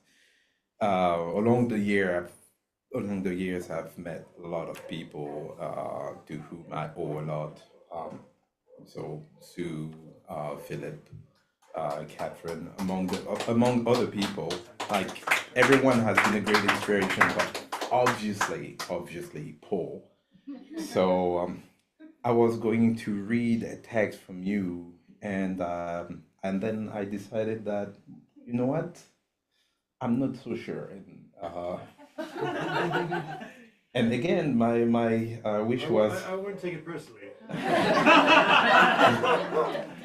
But please don't. I mean, it may or may not be personal. Who knows? But I do like to pay my debt by passing them forward. So, and yeah, that wish came true, and a text came to me from Kate O'Shea, right over there, who has not been to the mic just yet. So all I can tell you is you're next. So here's the text from Kate, Little Piglet. I am just a little piglet, no bigger than your hand. I'm just a little piglet. No one can understand. I roam about as happy as can be. I roam about not knowing I'm being fattened for your tea. Now I sit upon a plate with an apple in my mouth. My head is facing north, and my ass is facing south.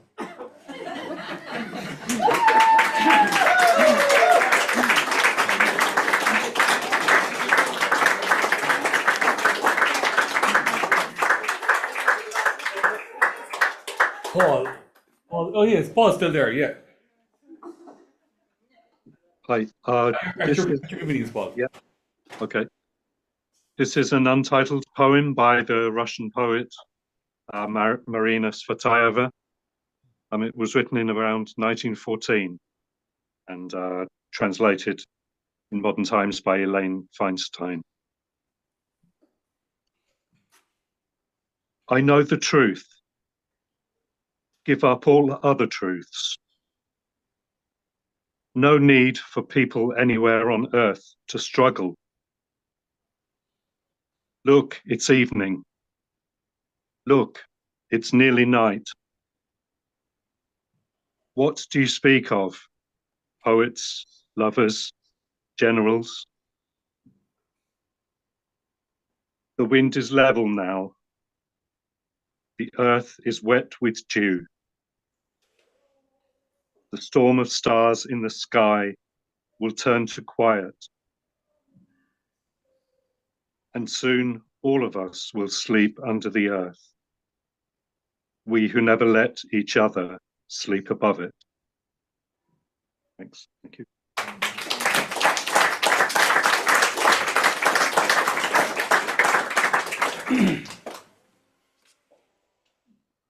I'm going to do one myself.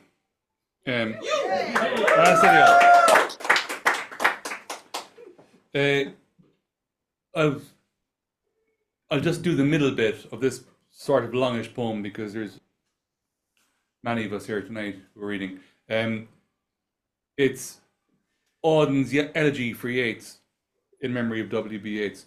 I'll do the second part, which is the most famous part. And it captures the silly, magical character of Yeats very well, among other things. You were silly like us. Your gift survived it all. The parish of rich women, physical decay, yourself. Mad Ireland hurt you into poetry. Now Ireland has her madness and her weather still, for poetry makes nothing happen. It survives in the valley of its saying, where executives would never want to tamper. It flows south from ranches of isolation and the busy griefs, raw towns that we believe and die in. It survives a way of happening a mouth.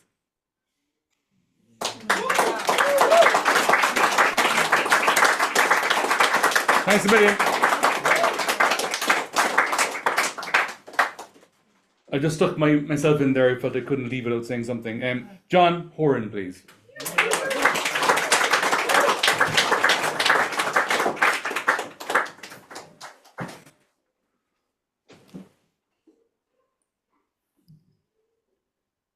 Sure, yeah, 1 second.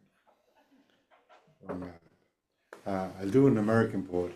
I said this to Paul before, but like Cork is an amazing poetry scene. There's so many poetry nights. They're all, I meet guys from Dublin and Galway, and they say your scene is amazing, and it is. But like every single poetry night, the person that started out by coming here. So I feel like all these rivers have come from this one place, and it's down to Paul and his hard work over the years.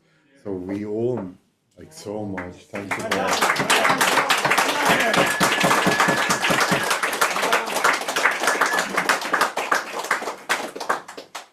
And I want to read an American poet, that I don't think that many people know. I have a book of his with the beautiful title of What Narcissism Means to Me. Tony Hoagland, yeah, and he's great, and I'm just delighted to share it with you because it's one of my favorite poems. It's called Personal. Don't take it personal, they said, but I did. I took it all quite personal. The breeze, the river, and the colour of the fields, the price of grapefruits and stamps, the wet hair of women in the rain. And I cursed what hurt me, and I praised what gave me joy. the most simple-minded of all possible responses. The government reminded me of my father with his deafness and his laws. The weather reminded me of my mom with her tropical squalls. Enjoy it while you can, they said of happiness. Think first, they said of thought. Get over it, they said at the School of Broken Hearts. But I couldn't and I didn't, and I don't believe in the clean break.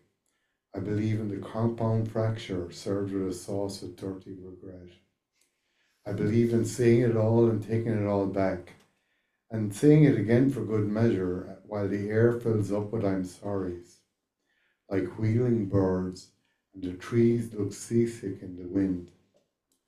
Oh life, can you blame me for making a scene? You were like yellow caboose, the moon disappearing over a ridge of cloud. I was a dog, chained in some fool's backyard, barking and barking, trying to convince everything else to take it personal too.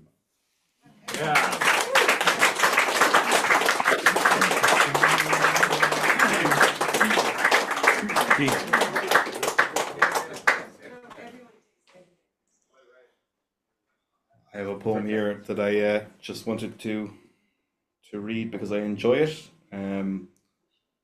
My first experiences reading poetry publicly were at Bhéal when I first moved to Cork, at the age 18, 2 months ago. So, Summer Job by Richard Hoffman.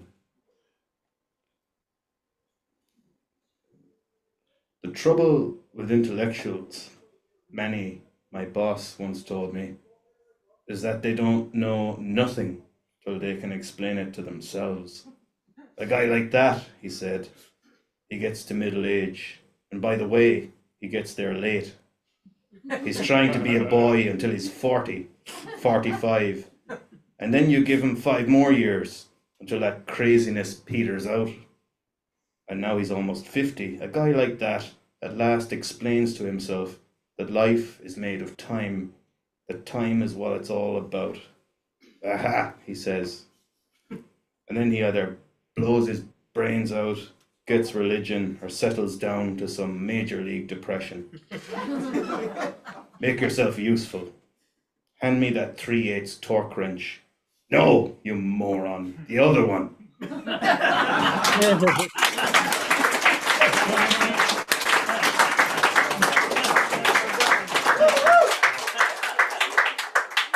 Ben?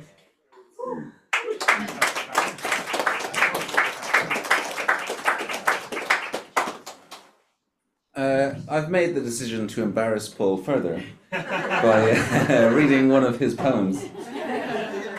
This is A Small Measure. Stars are born, people die. More stars than people, by far reborn as stars. And more stars than grains of sand. The number of grains of sand? 7.5 times 10 to the power of 18 grains of sand. 7 quintillion 500 quadrillion grains, we believe. Give or take a few grains of sand. The number of stars? 70,000 million stars. The same number as molecules in 10 drops of water. So there are more worlds in 11 of your teardrops than stars or grains of sand.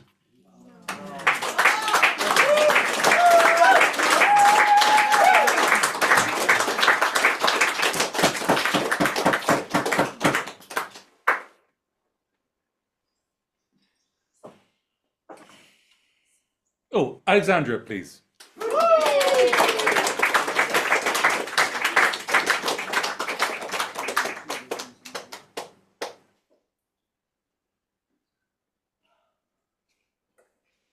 I guess I'll have to hop on the trend and do a bit of speech as well about my experience in No Vale. Mine is a bit different though to other people's experiences. On a random Monday, on a random August, 2.5 years ago, I was asked to work for something called a poetry night. I did not know what to expect. I definitely didn't expect to see two people singing with a guitar behind the microphone at a poetry event, but it was unique. And I just asked to work then the next poetry nights because I enjoyed it so much. One of the best things Pater could have ever done in my 3.5 years of being in this bar, other than my payslip, was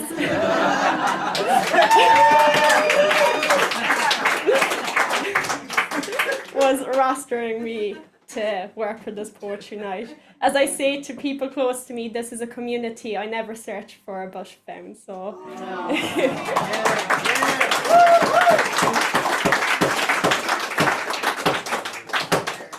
So moving on from that soppy talk, I'm joking.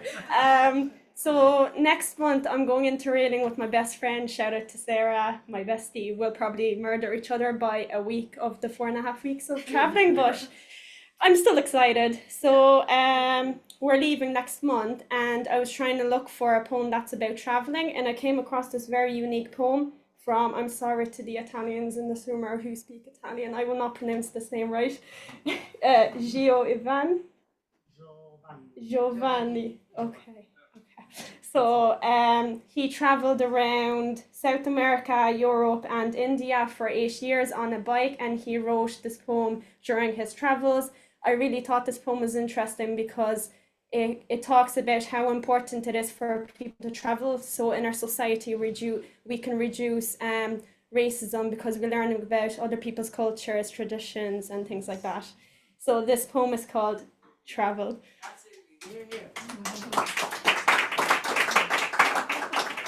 Try to travel, otherwise you may become racist. And you... No, at this point I thought this poem was going to be so weird. Anyways, try to travel, otherwise you may become racist. And you may end up believing that your skin is the only one to be right, that your language is the most romantic, and that you were the first to be the first. Travel, because if you don't travel, then your thoughts won't be strengthened, won't be filled with ideas. Your dreams will be born with fragile legs, and then you end up believing in TV shows and in those who invent enemies that fit perfectly with your nightmares to make you live in terror. Travel, because travel teaches you to say good morning to everyone, regardless of which sun we come from. Travel, because travel teaches to say good night to everyone, regardless of the darkness that we carry inside.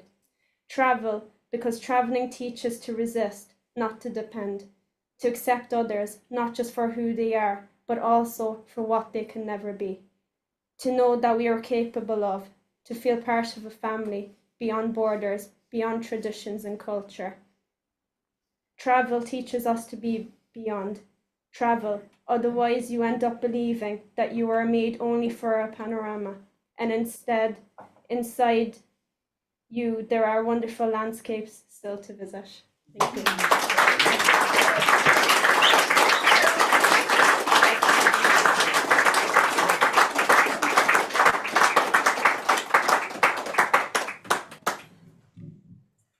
Agus é cuair méid lécar Brendan nó nóir sé réig tutain seo.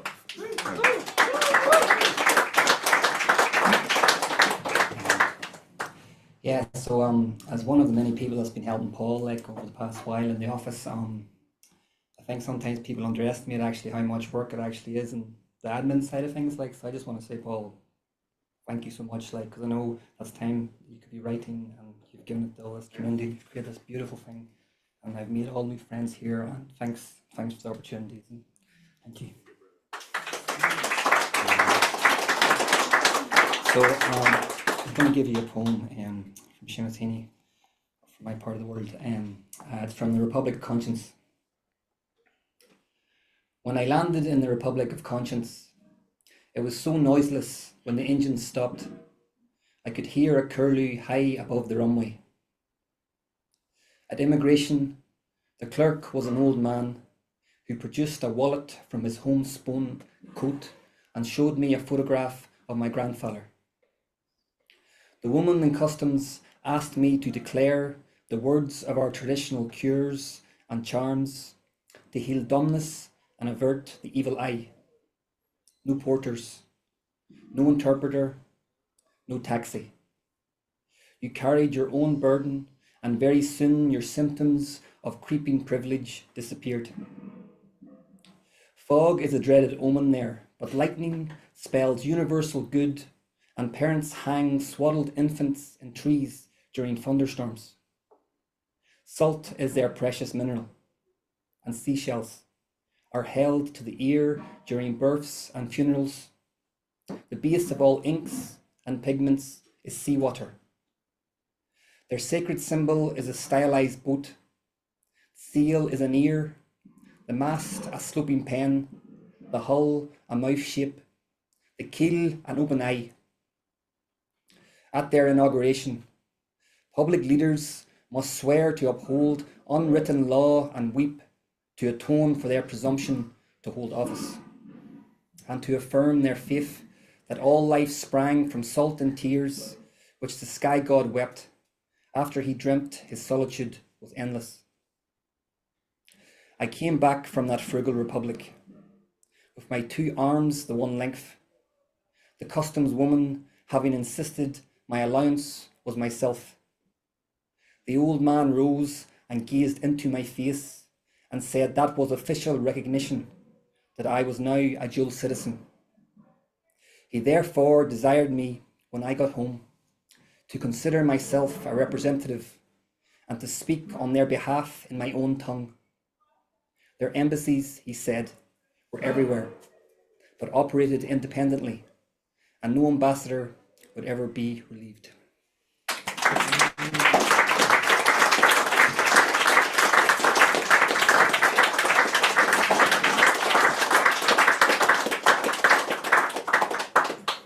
Michael, one of our own.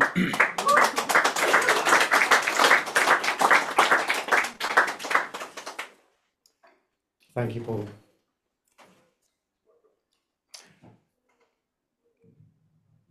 Read by Mary Rufel. I fucking depended on you, and you left the fucking wheelbarrow out, and it's fucking raining. And now the white chickens are fucking filthy.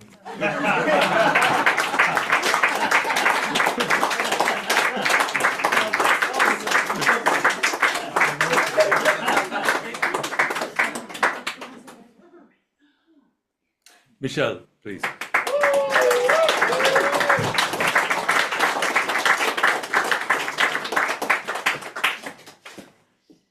Nice one, thanks Billy. Billy was actually the MC the first time I came here, and I walked in and you were speaking on Squelga, and then I thought all of the events all the time were in Irish, and you got straight into the 5 words, and then I wrote the 5 words in Irish as I thought I needed to. And it was lovely. Yeah, I think it was one of the first Squelga nights. So I'm not going to try to put into words what Bhéal's meant to me over the last 11 years. It will come out eventually in a poem, for sure. But the interesting thing I think is that I think that's really obvious, like that'll come through a poem, but nobody's asked me to do that. And if I can say something very simple, is that nobody's asked anybody to write any of these poems that were read tonight. Nobody's asked anybody to read them, and it's just something that we do. Yeah, it's just something that we do when we feel safe, and I think that's really magnificent. It's great. So, I'm going to read. Oh yeah, I'm going to read a poem by an old regular of Bhéal, who's travelled here, spent 6 hours travelling here today from Porto, Portugal. It's Gabriel de Souza, and to be met with the information that she couldn't read the poem she brought with her. So it's my absolute pleasure to do that. It's about. It'll probably take me about 3 minutes to read it, and it's beautiful. Thanks, Gabriella. My beloved has departed. My beloved has departed. There are no words to describe my loneliness. No noises can be heard, and at night I saw two shadows and their hands on the streets of Coimbra. I keep in my wardrobe two old pillowcases. In them, my beloved laid his head for the last time. I cradle them at night. In them, I can only dry my tears, and I snuggle my heart in them while my soul still wanders through the night on the streets of Coimbra. And all that's left is to make a body out of the pillowcases. And all that's left is to make a voice out of memory. And all that's left is to hold the remains of my love as one holds a corpse. Today I went to meet with a man, expecting to find a man. I found a man, yes. But at the same time, as I found a man, I also found my beloved in my heart. My mouth was a road from me to the man, but my heart was a road from me to my beloved. And yet my beloved cannot hear my screams, my laments. My beloved cannot glimpse how much I suffer between my sighs. My beloved cannot hear my heart agonizing, and this is all. My beloved cannot hear my heart because he cannot find me inside his own. There is no afternoon, there is no morning, only eternity. My beloved has departed, and between loneliness and longing, his departure is eternal. I give my tears to the skies and rain. Go on, I tell them, and rain too. Somewhere here in the north, it also rains. Somewhere here in the north, my beloved sleeps. And my tears are the rain that knocks on his window. Beloved, no one mourns me here. The rain is just the rain. And it seems to me that it always rained when at night the shadows of two corpses let go of their hands and silently dissolved on the streets of Coimbra. That was by Gabrielle de Sousa.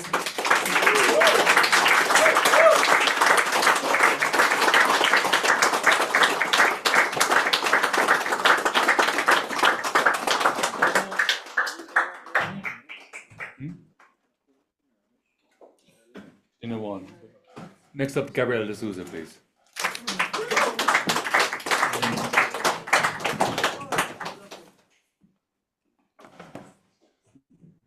Good evening, everyone.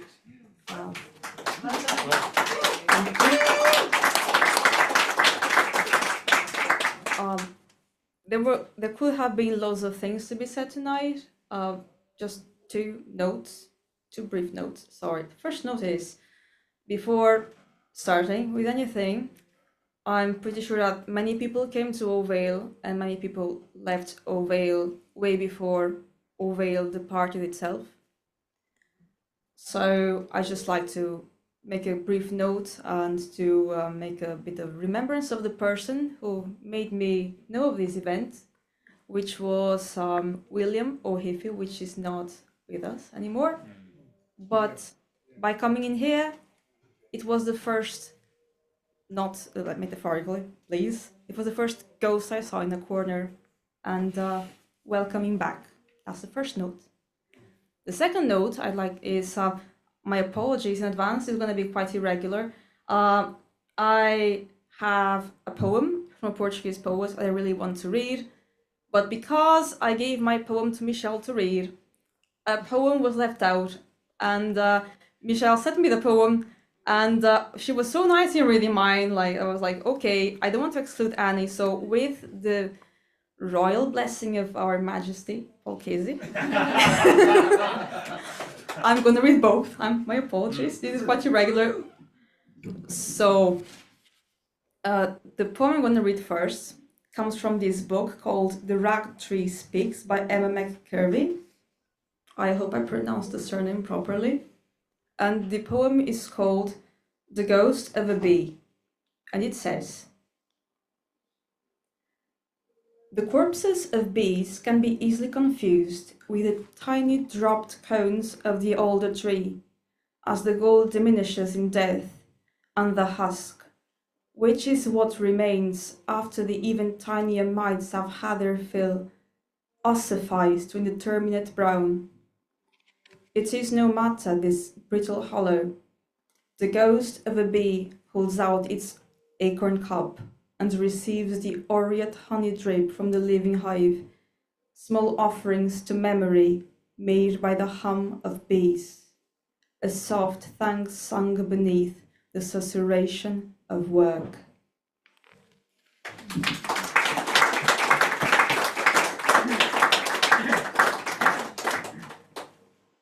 So excuse me. So the poem I kind of prepared because I wasn't aware that we're going to read other people's poems tonight. I'm going to read a translation. It wasn't made by me. I had to find some really quickly by a Portuguese poet from the 20th century. He just passed away kind of recently in the early 2000s, called Eugênio de Andrade. And this poem is called Goodbye. We worn our words to death, my love, walking in the streets. And what remains to us won't be enough to keep at bay the cold of our four walls. We've worn out all but silence. We've worn away our eyes with the salt of tears. We've worn our hands out, hand in hand caressing. We've worn the clock out and cobblestones at corners in useless waiting. I reach into my pockets and I find nothing. We used to have so much to give each other. It was as if all things were mine. The more I gave, the more I had to give. Sometimes you would say, your eyes are green fish, and I believed you. I believed because at your side all things were possible. But that was at a time of secrets, a time when your body was an aquarium, a time when my eyes were really green fish. Today they are merely my eyes, not much, but that's the truth. They're eyes like any others. We worn our words to death when now I say, my love. Nothing happens, absolutely nothing. And yet, before the words were spent, I'm certain that everything trembled at the mere murmur of your name in the silence of my heart. Now we have nothing to give. There is nothing within you that asks me for water. The past is useless as a rag, and I've told you already. The words, they're all spent. Goodbye.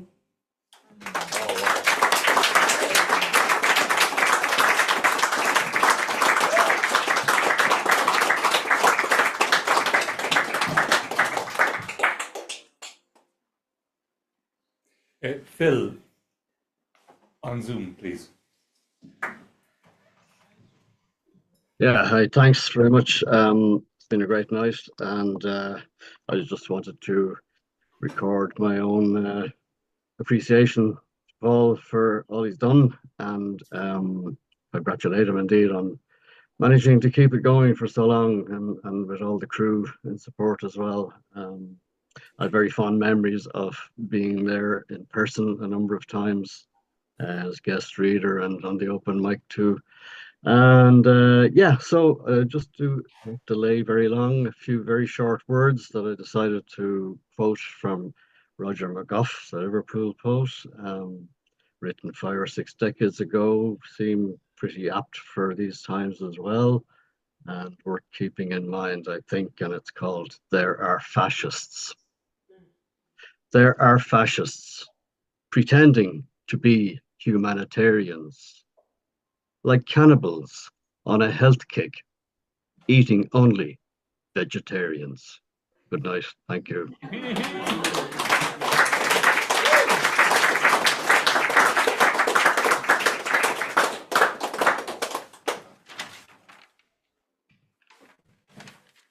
Philip, please.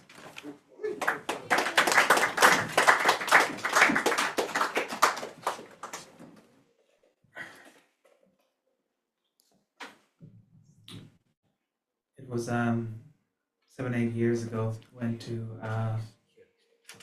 bit of a, it's like a college movie night.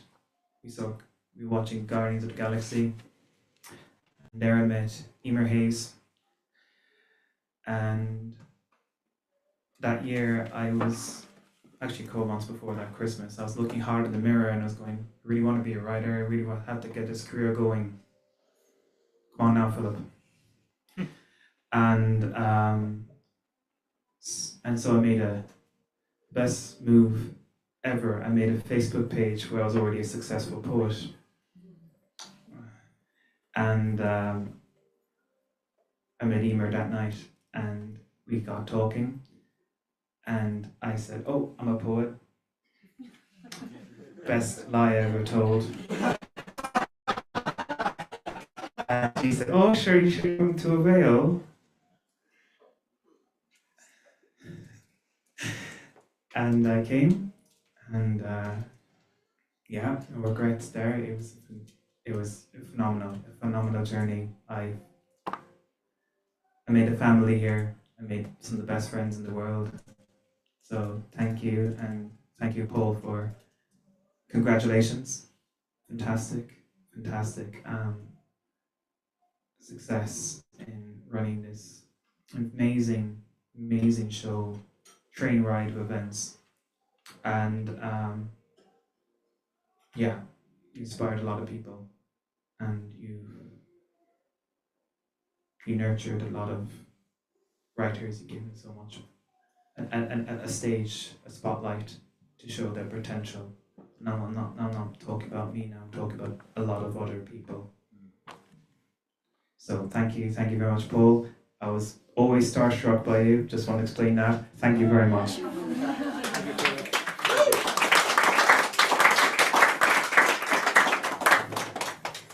So this is by another one of my O'Vailers friends. This is by Catherine Ronan. I am risking this, mostly because she mentions standing stones. So I'm happy you did that. I love my standing stones. This is the words were pipeline, tuxedo, placebo, spin or spin as I like call it, and mercy. So spin, spin, whiskey and gin. I suffer from my art bartender. My pipeline is running out of metaphors, and they have labeled my free floating anxiety as writer's block. Oh, Mr. Cole, are they phallic mushrooms that grow by Drumbeg? Or is that just a placebo? Huh. Have mercy on a girl who buries Barbies and dresses Ken in tuxedos. Spin, whiskey and gin. I suffer from my art bartender. It's by Catherine Ronan. Thank you very much. Thanks, Paul.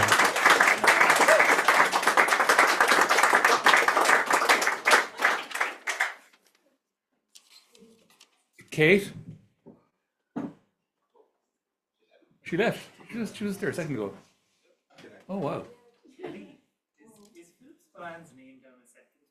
Yeah. That's actually me. Oh, you're fake. It's Jim Smolan. It's good, Ben. Sorry. Oh, yeah, we did do that one. Yeah. Hello, everyone. Philip Spillane. Philip Rickard. Real quick, Paul. Huge thanks for everything you've done for us. I'll keep it quick because I've been showered with praise, but I really appreciate it myself. Thanks. Shower him some more. Shower him. Bring it up. So I'm gonna do. So I'm gonna do one of my favorite poems done by Mr. Philip Spillane. It's The Server Hermit.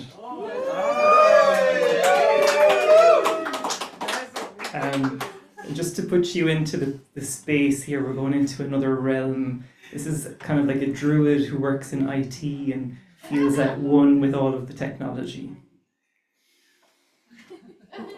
Servers hum, hum through their services like big boxy bits of butters locked in iron cages. Their green eyes winking at me as I pass on.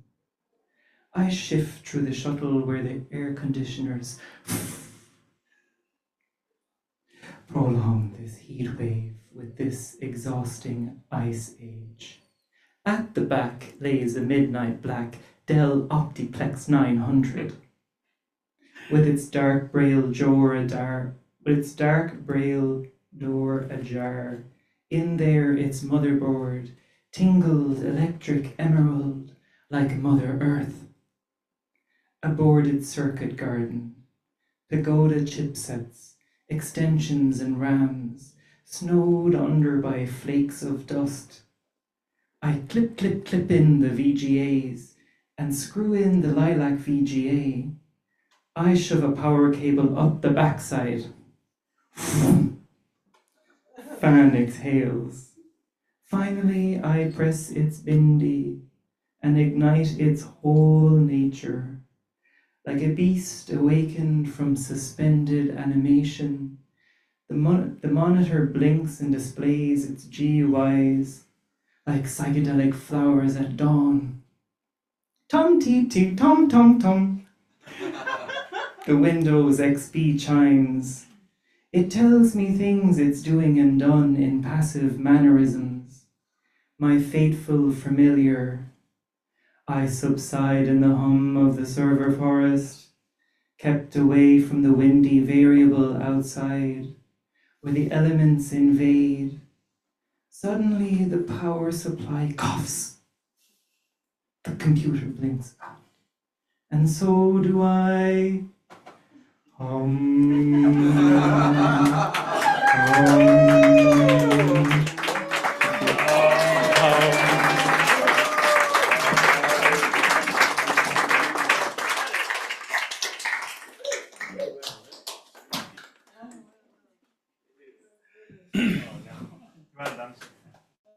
So I think we're coming to the last man standing,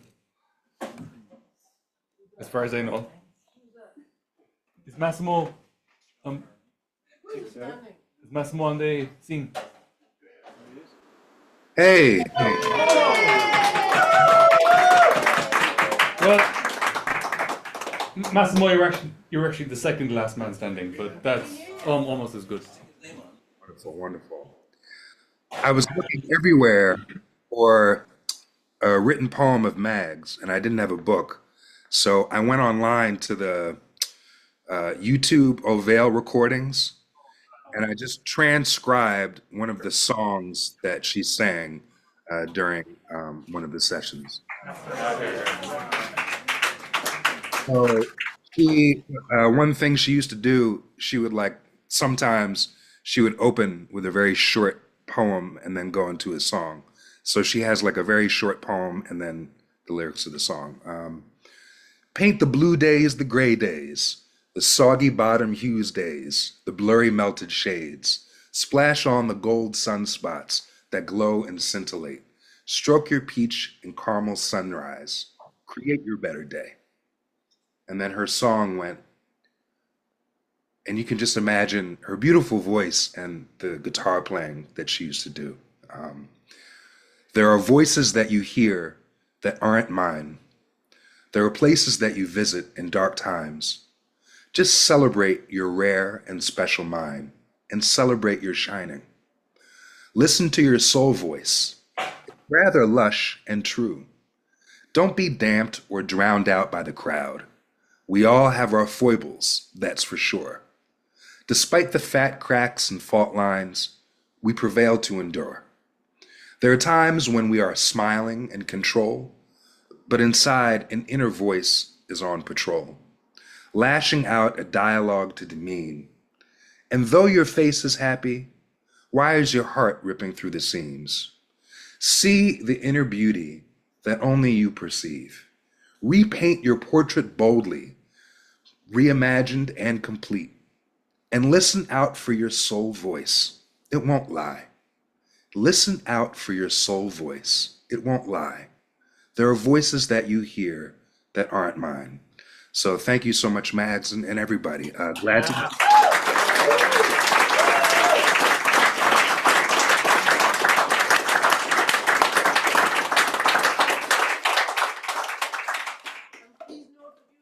Thanks, Peter. Oh yeah. There. She's photographed at the end there at the back. Yeah. Beautiful. Beautiful. 10 years worth of sketches in there. C-Mac.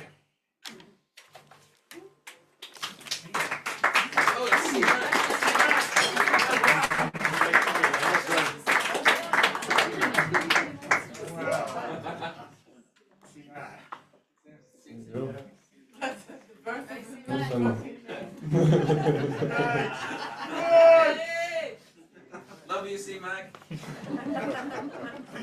Jesus, go very well. Fucking hell. all right.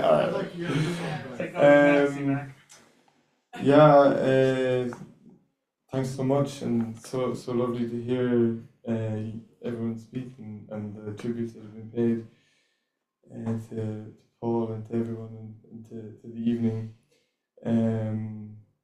So special what this is and what happens in this room, and I suppose I just want to really thank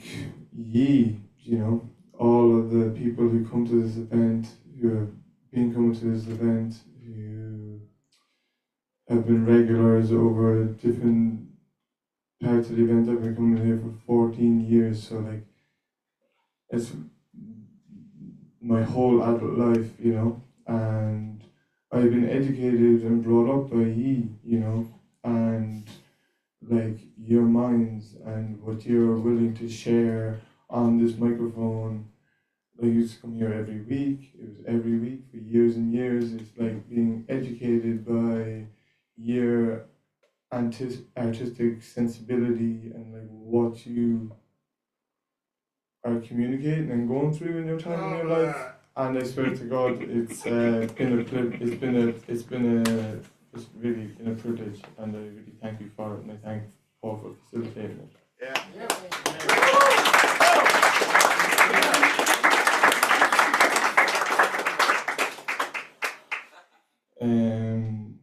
This is a poem by Paul Meehan from her collection, The Solace of Artemis, and it's called Occupy Language.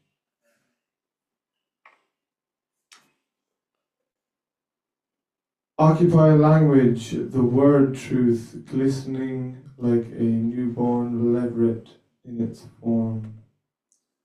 Occupy language, the word justice, the scales of a rare beast rumored extinct. Occupy summer, be loud abundance. Occupy winter, if it doesn't kill us, it will make us strong.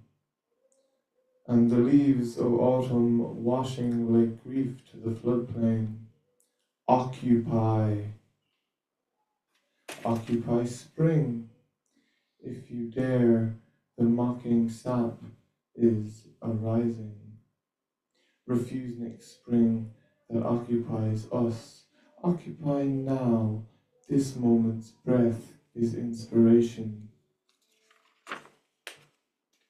And this moment's too. The universe occupying us. Oh, occupy love. Sing it with flowers to the waxing moon, or whisper it through trees to the waning moon, bright bone in the morning sky. Occupy love, the pliant labials. Pitch your tent there among the blossoms of the city. Let it possess you, seed syllable in the mind. Which mind, altering alters all. Old comrade, old heart teacher, love. Occupy peace, it will come, let it begin with me. First step on the long march, occupy space, its roof of sky, Jupiter, Venus, Pluto, making aspect, occupy Saturn, its slow revolution come round again, make more precious our eye blink span on the home planet, occupy language. Reclaim the words, their sparkling daemons, their electric charge. Reclaim night, its mysteries, and day, our own lovely star warming our upturned faces. Occupy yourselves, your many selves. Let them all flourish. Occupy silence.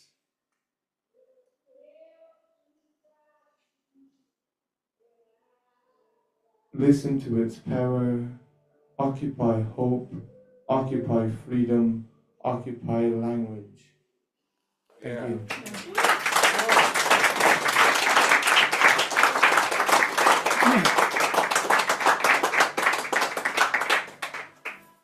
Okay, definitely last man standing. Rab.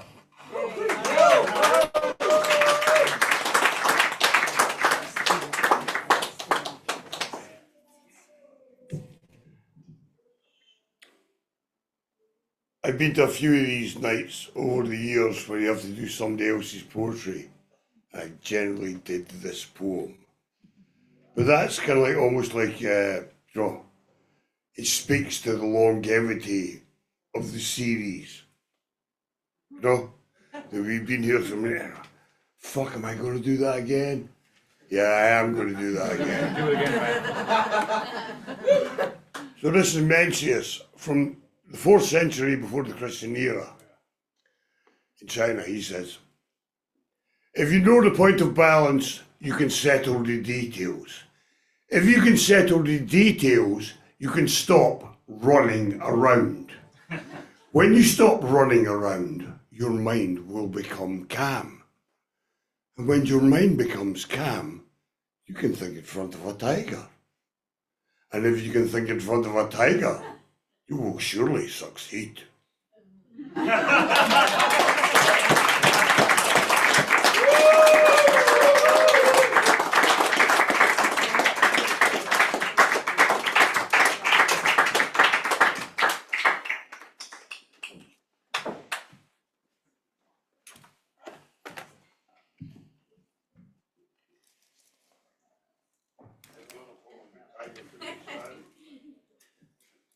Let's think in front of tigers. Let's succeed. Let's take those thoughts with us. The 709th Bhéal. And the final one is coming to an end. Any second. But so much that has been said tonight will resonate with us, you know? And so much that's been said in the past 18 years will resonate with us, and so many of the ghosts that you mentioned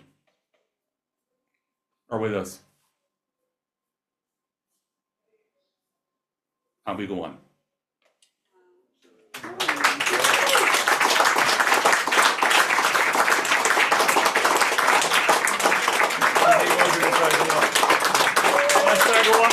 I want you to stand up.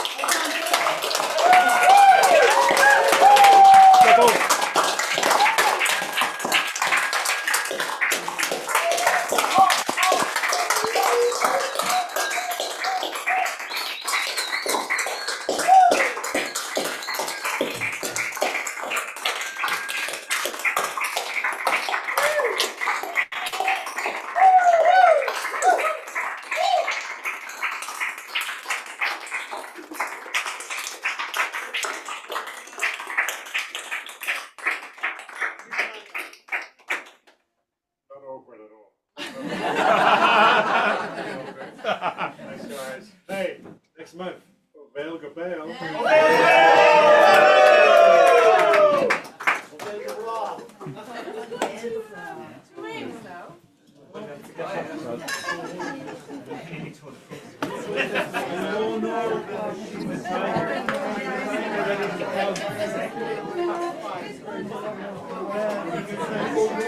A nice sentiment ended on though. Rap, you know, Zen and shit like Zen and shit. What a fucking poem. What a fucking banger of a Advice poem. to the value of its making. No, that is good. Revisions are almost always worse, aren't they? A lot of the bits, I think I prefer, you read the original value of its saying. Yeah, I did. I prefer that as well. Do you know, I would have loved to read the whole thing, but like, it's fucking poetry, like, you know. You did a tremendous job. Exhausting. Thank you very much. I can well imagine. It's a long night.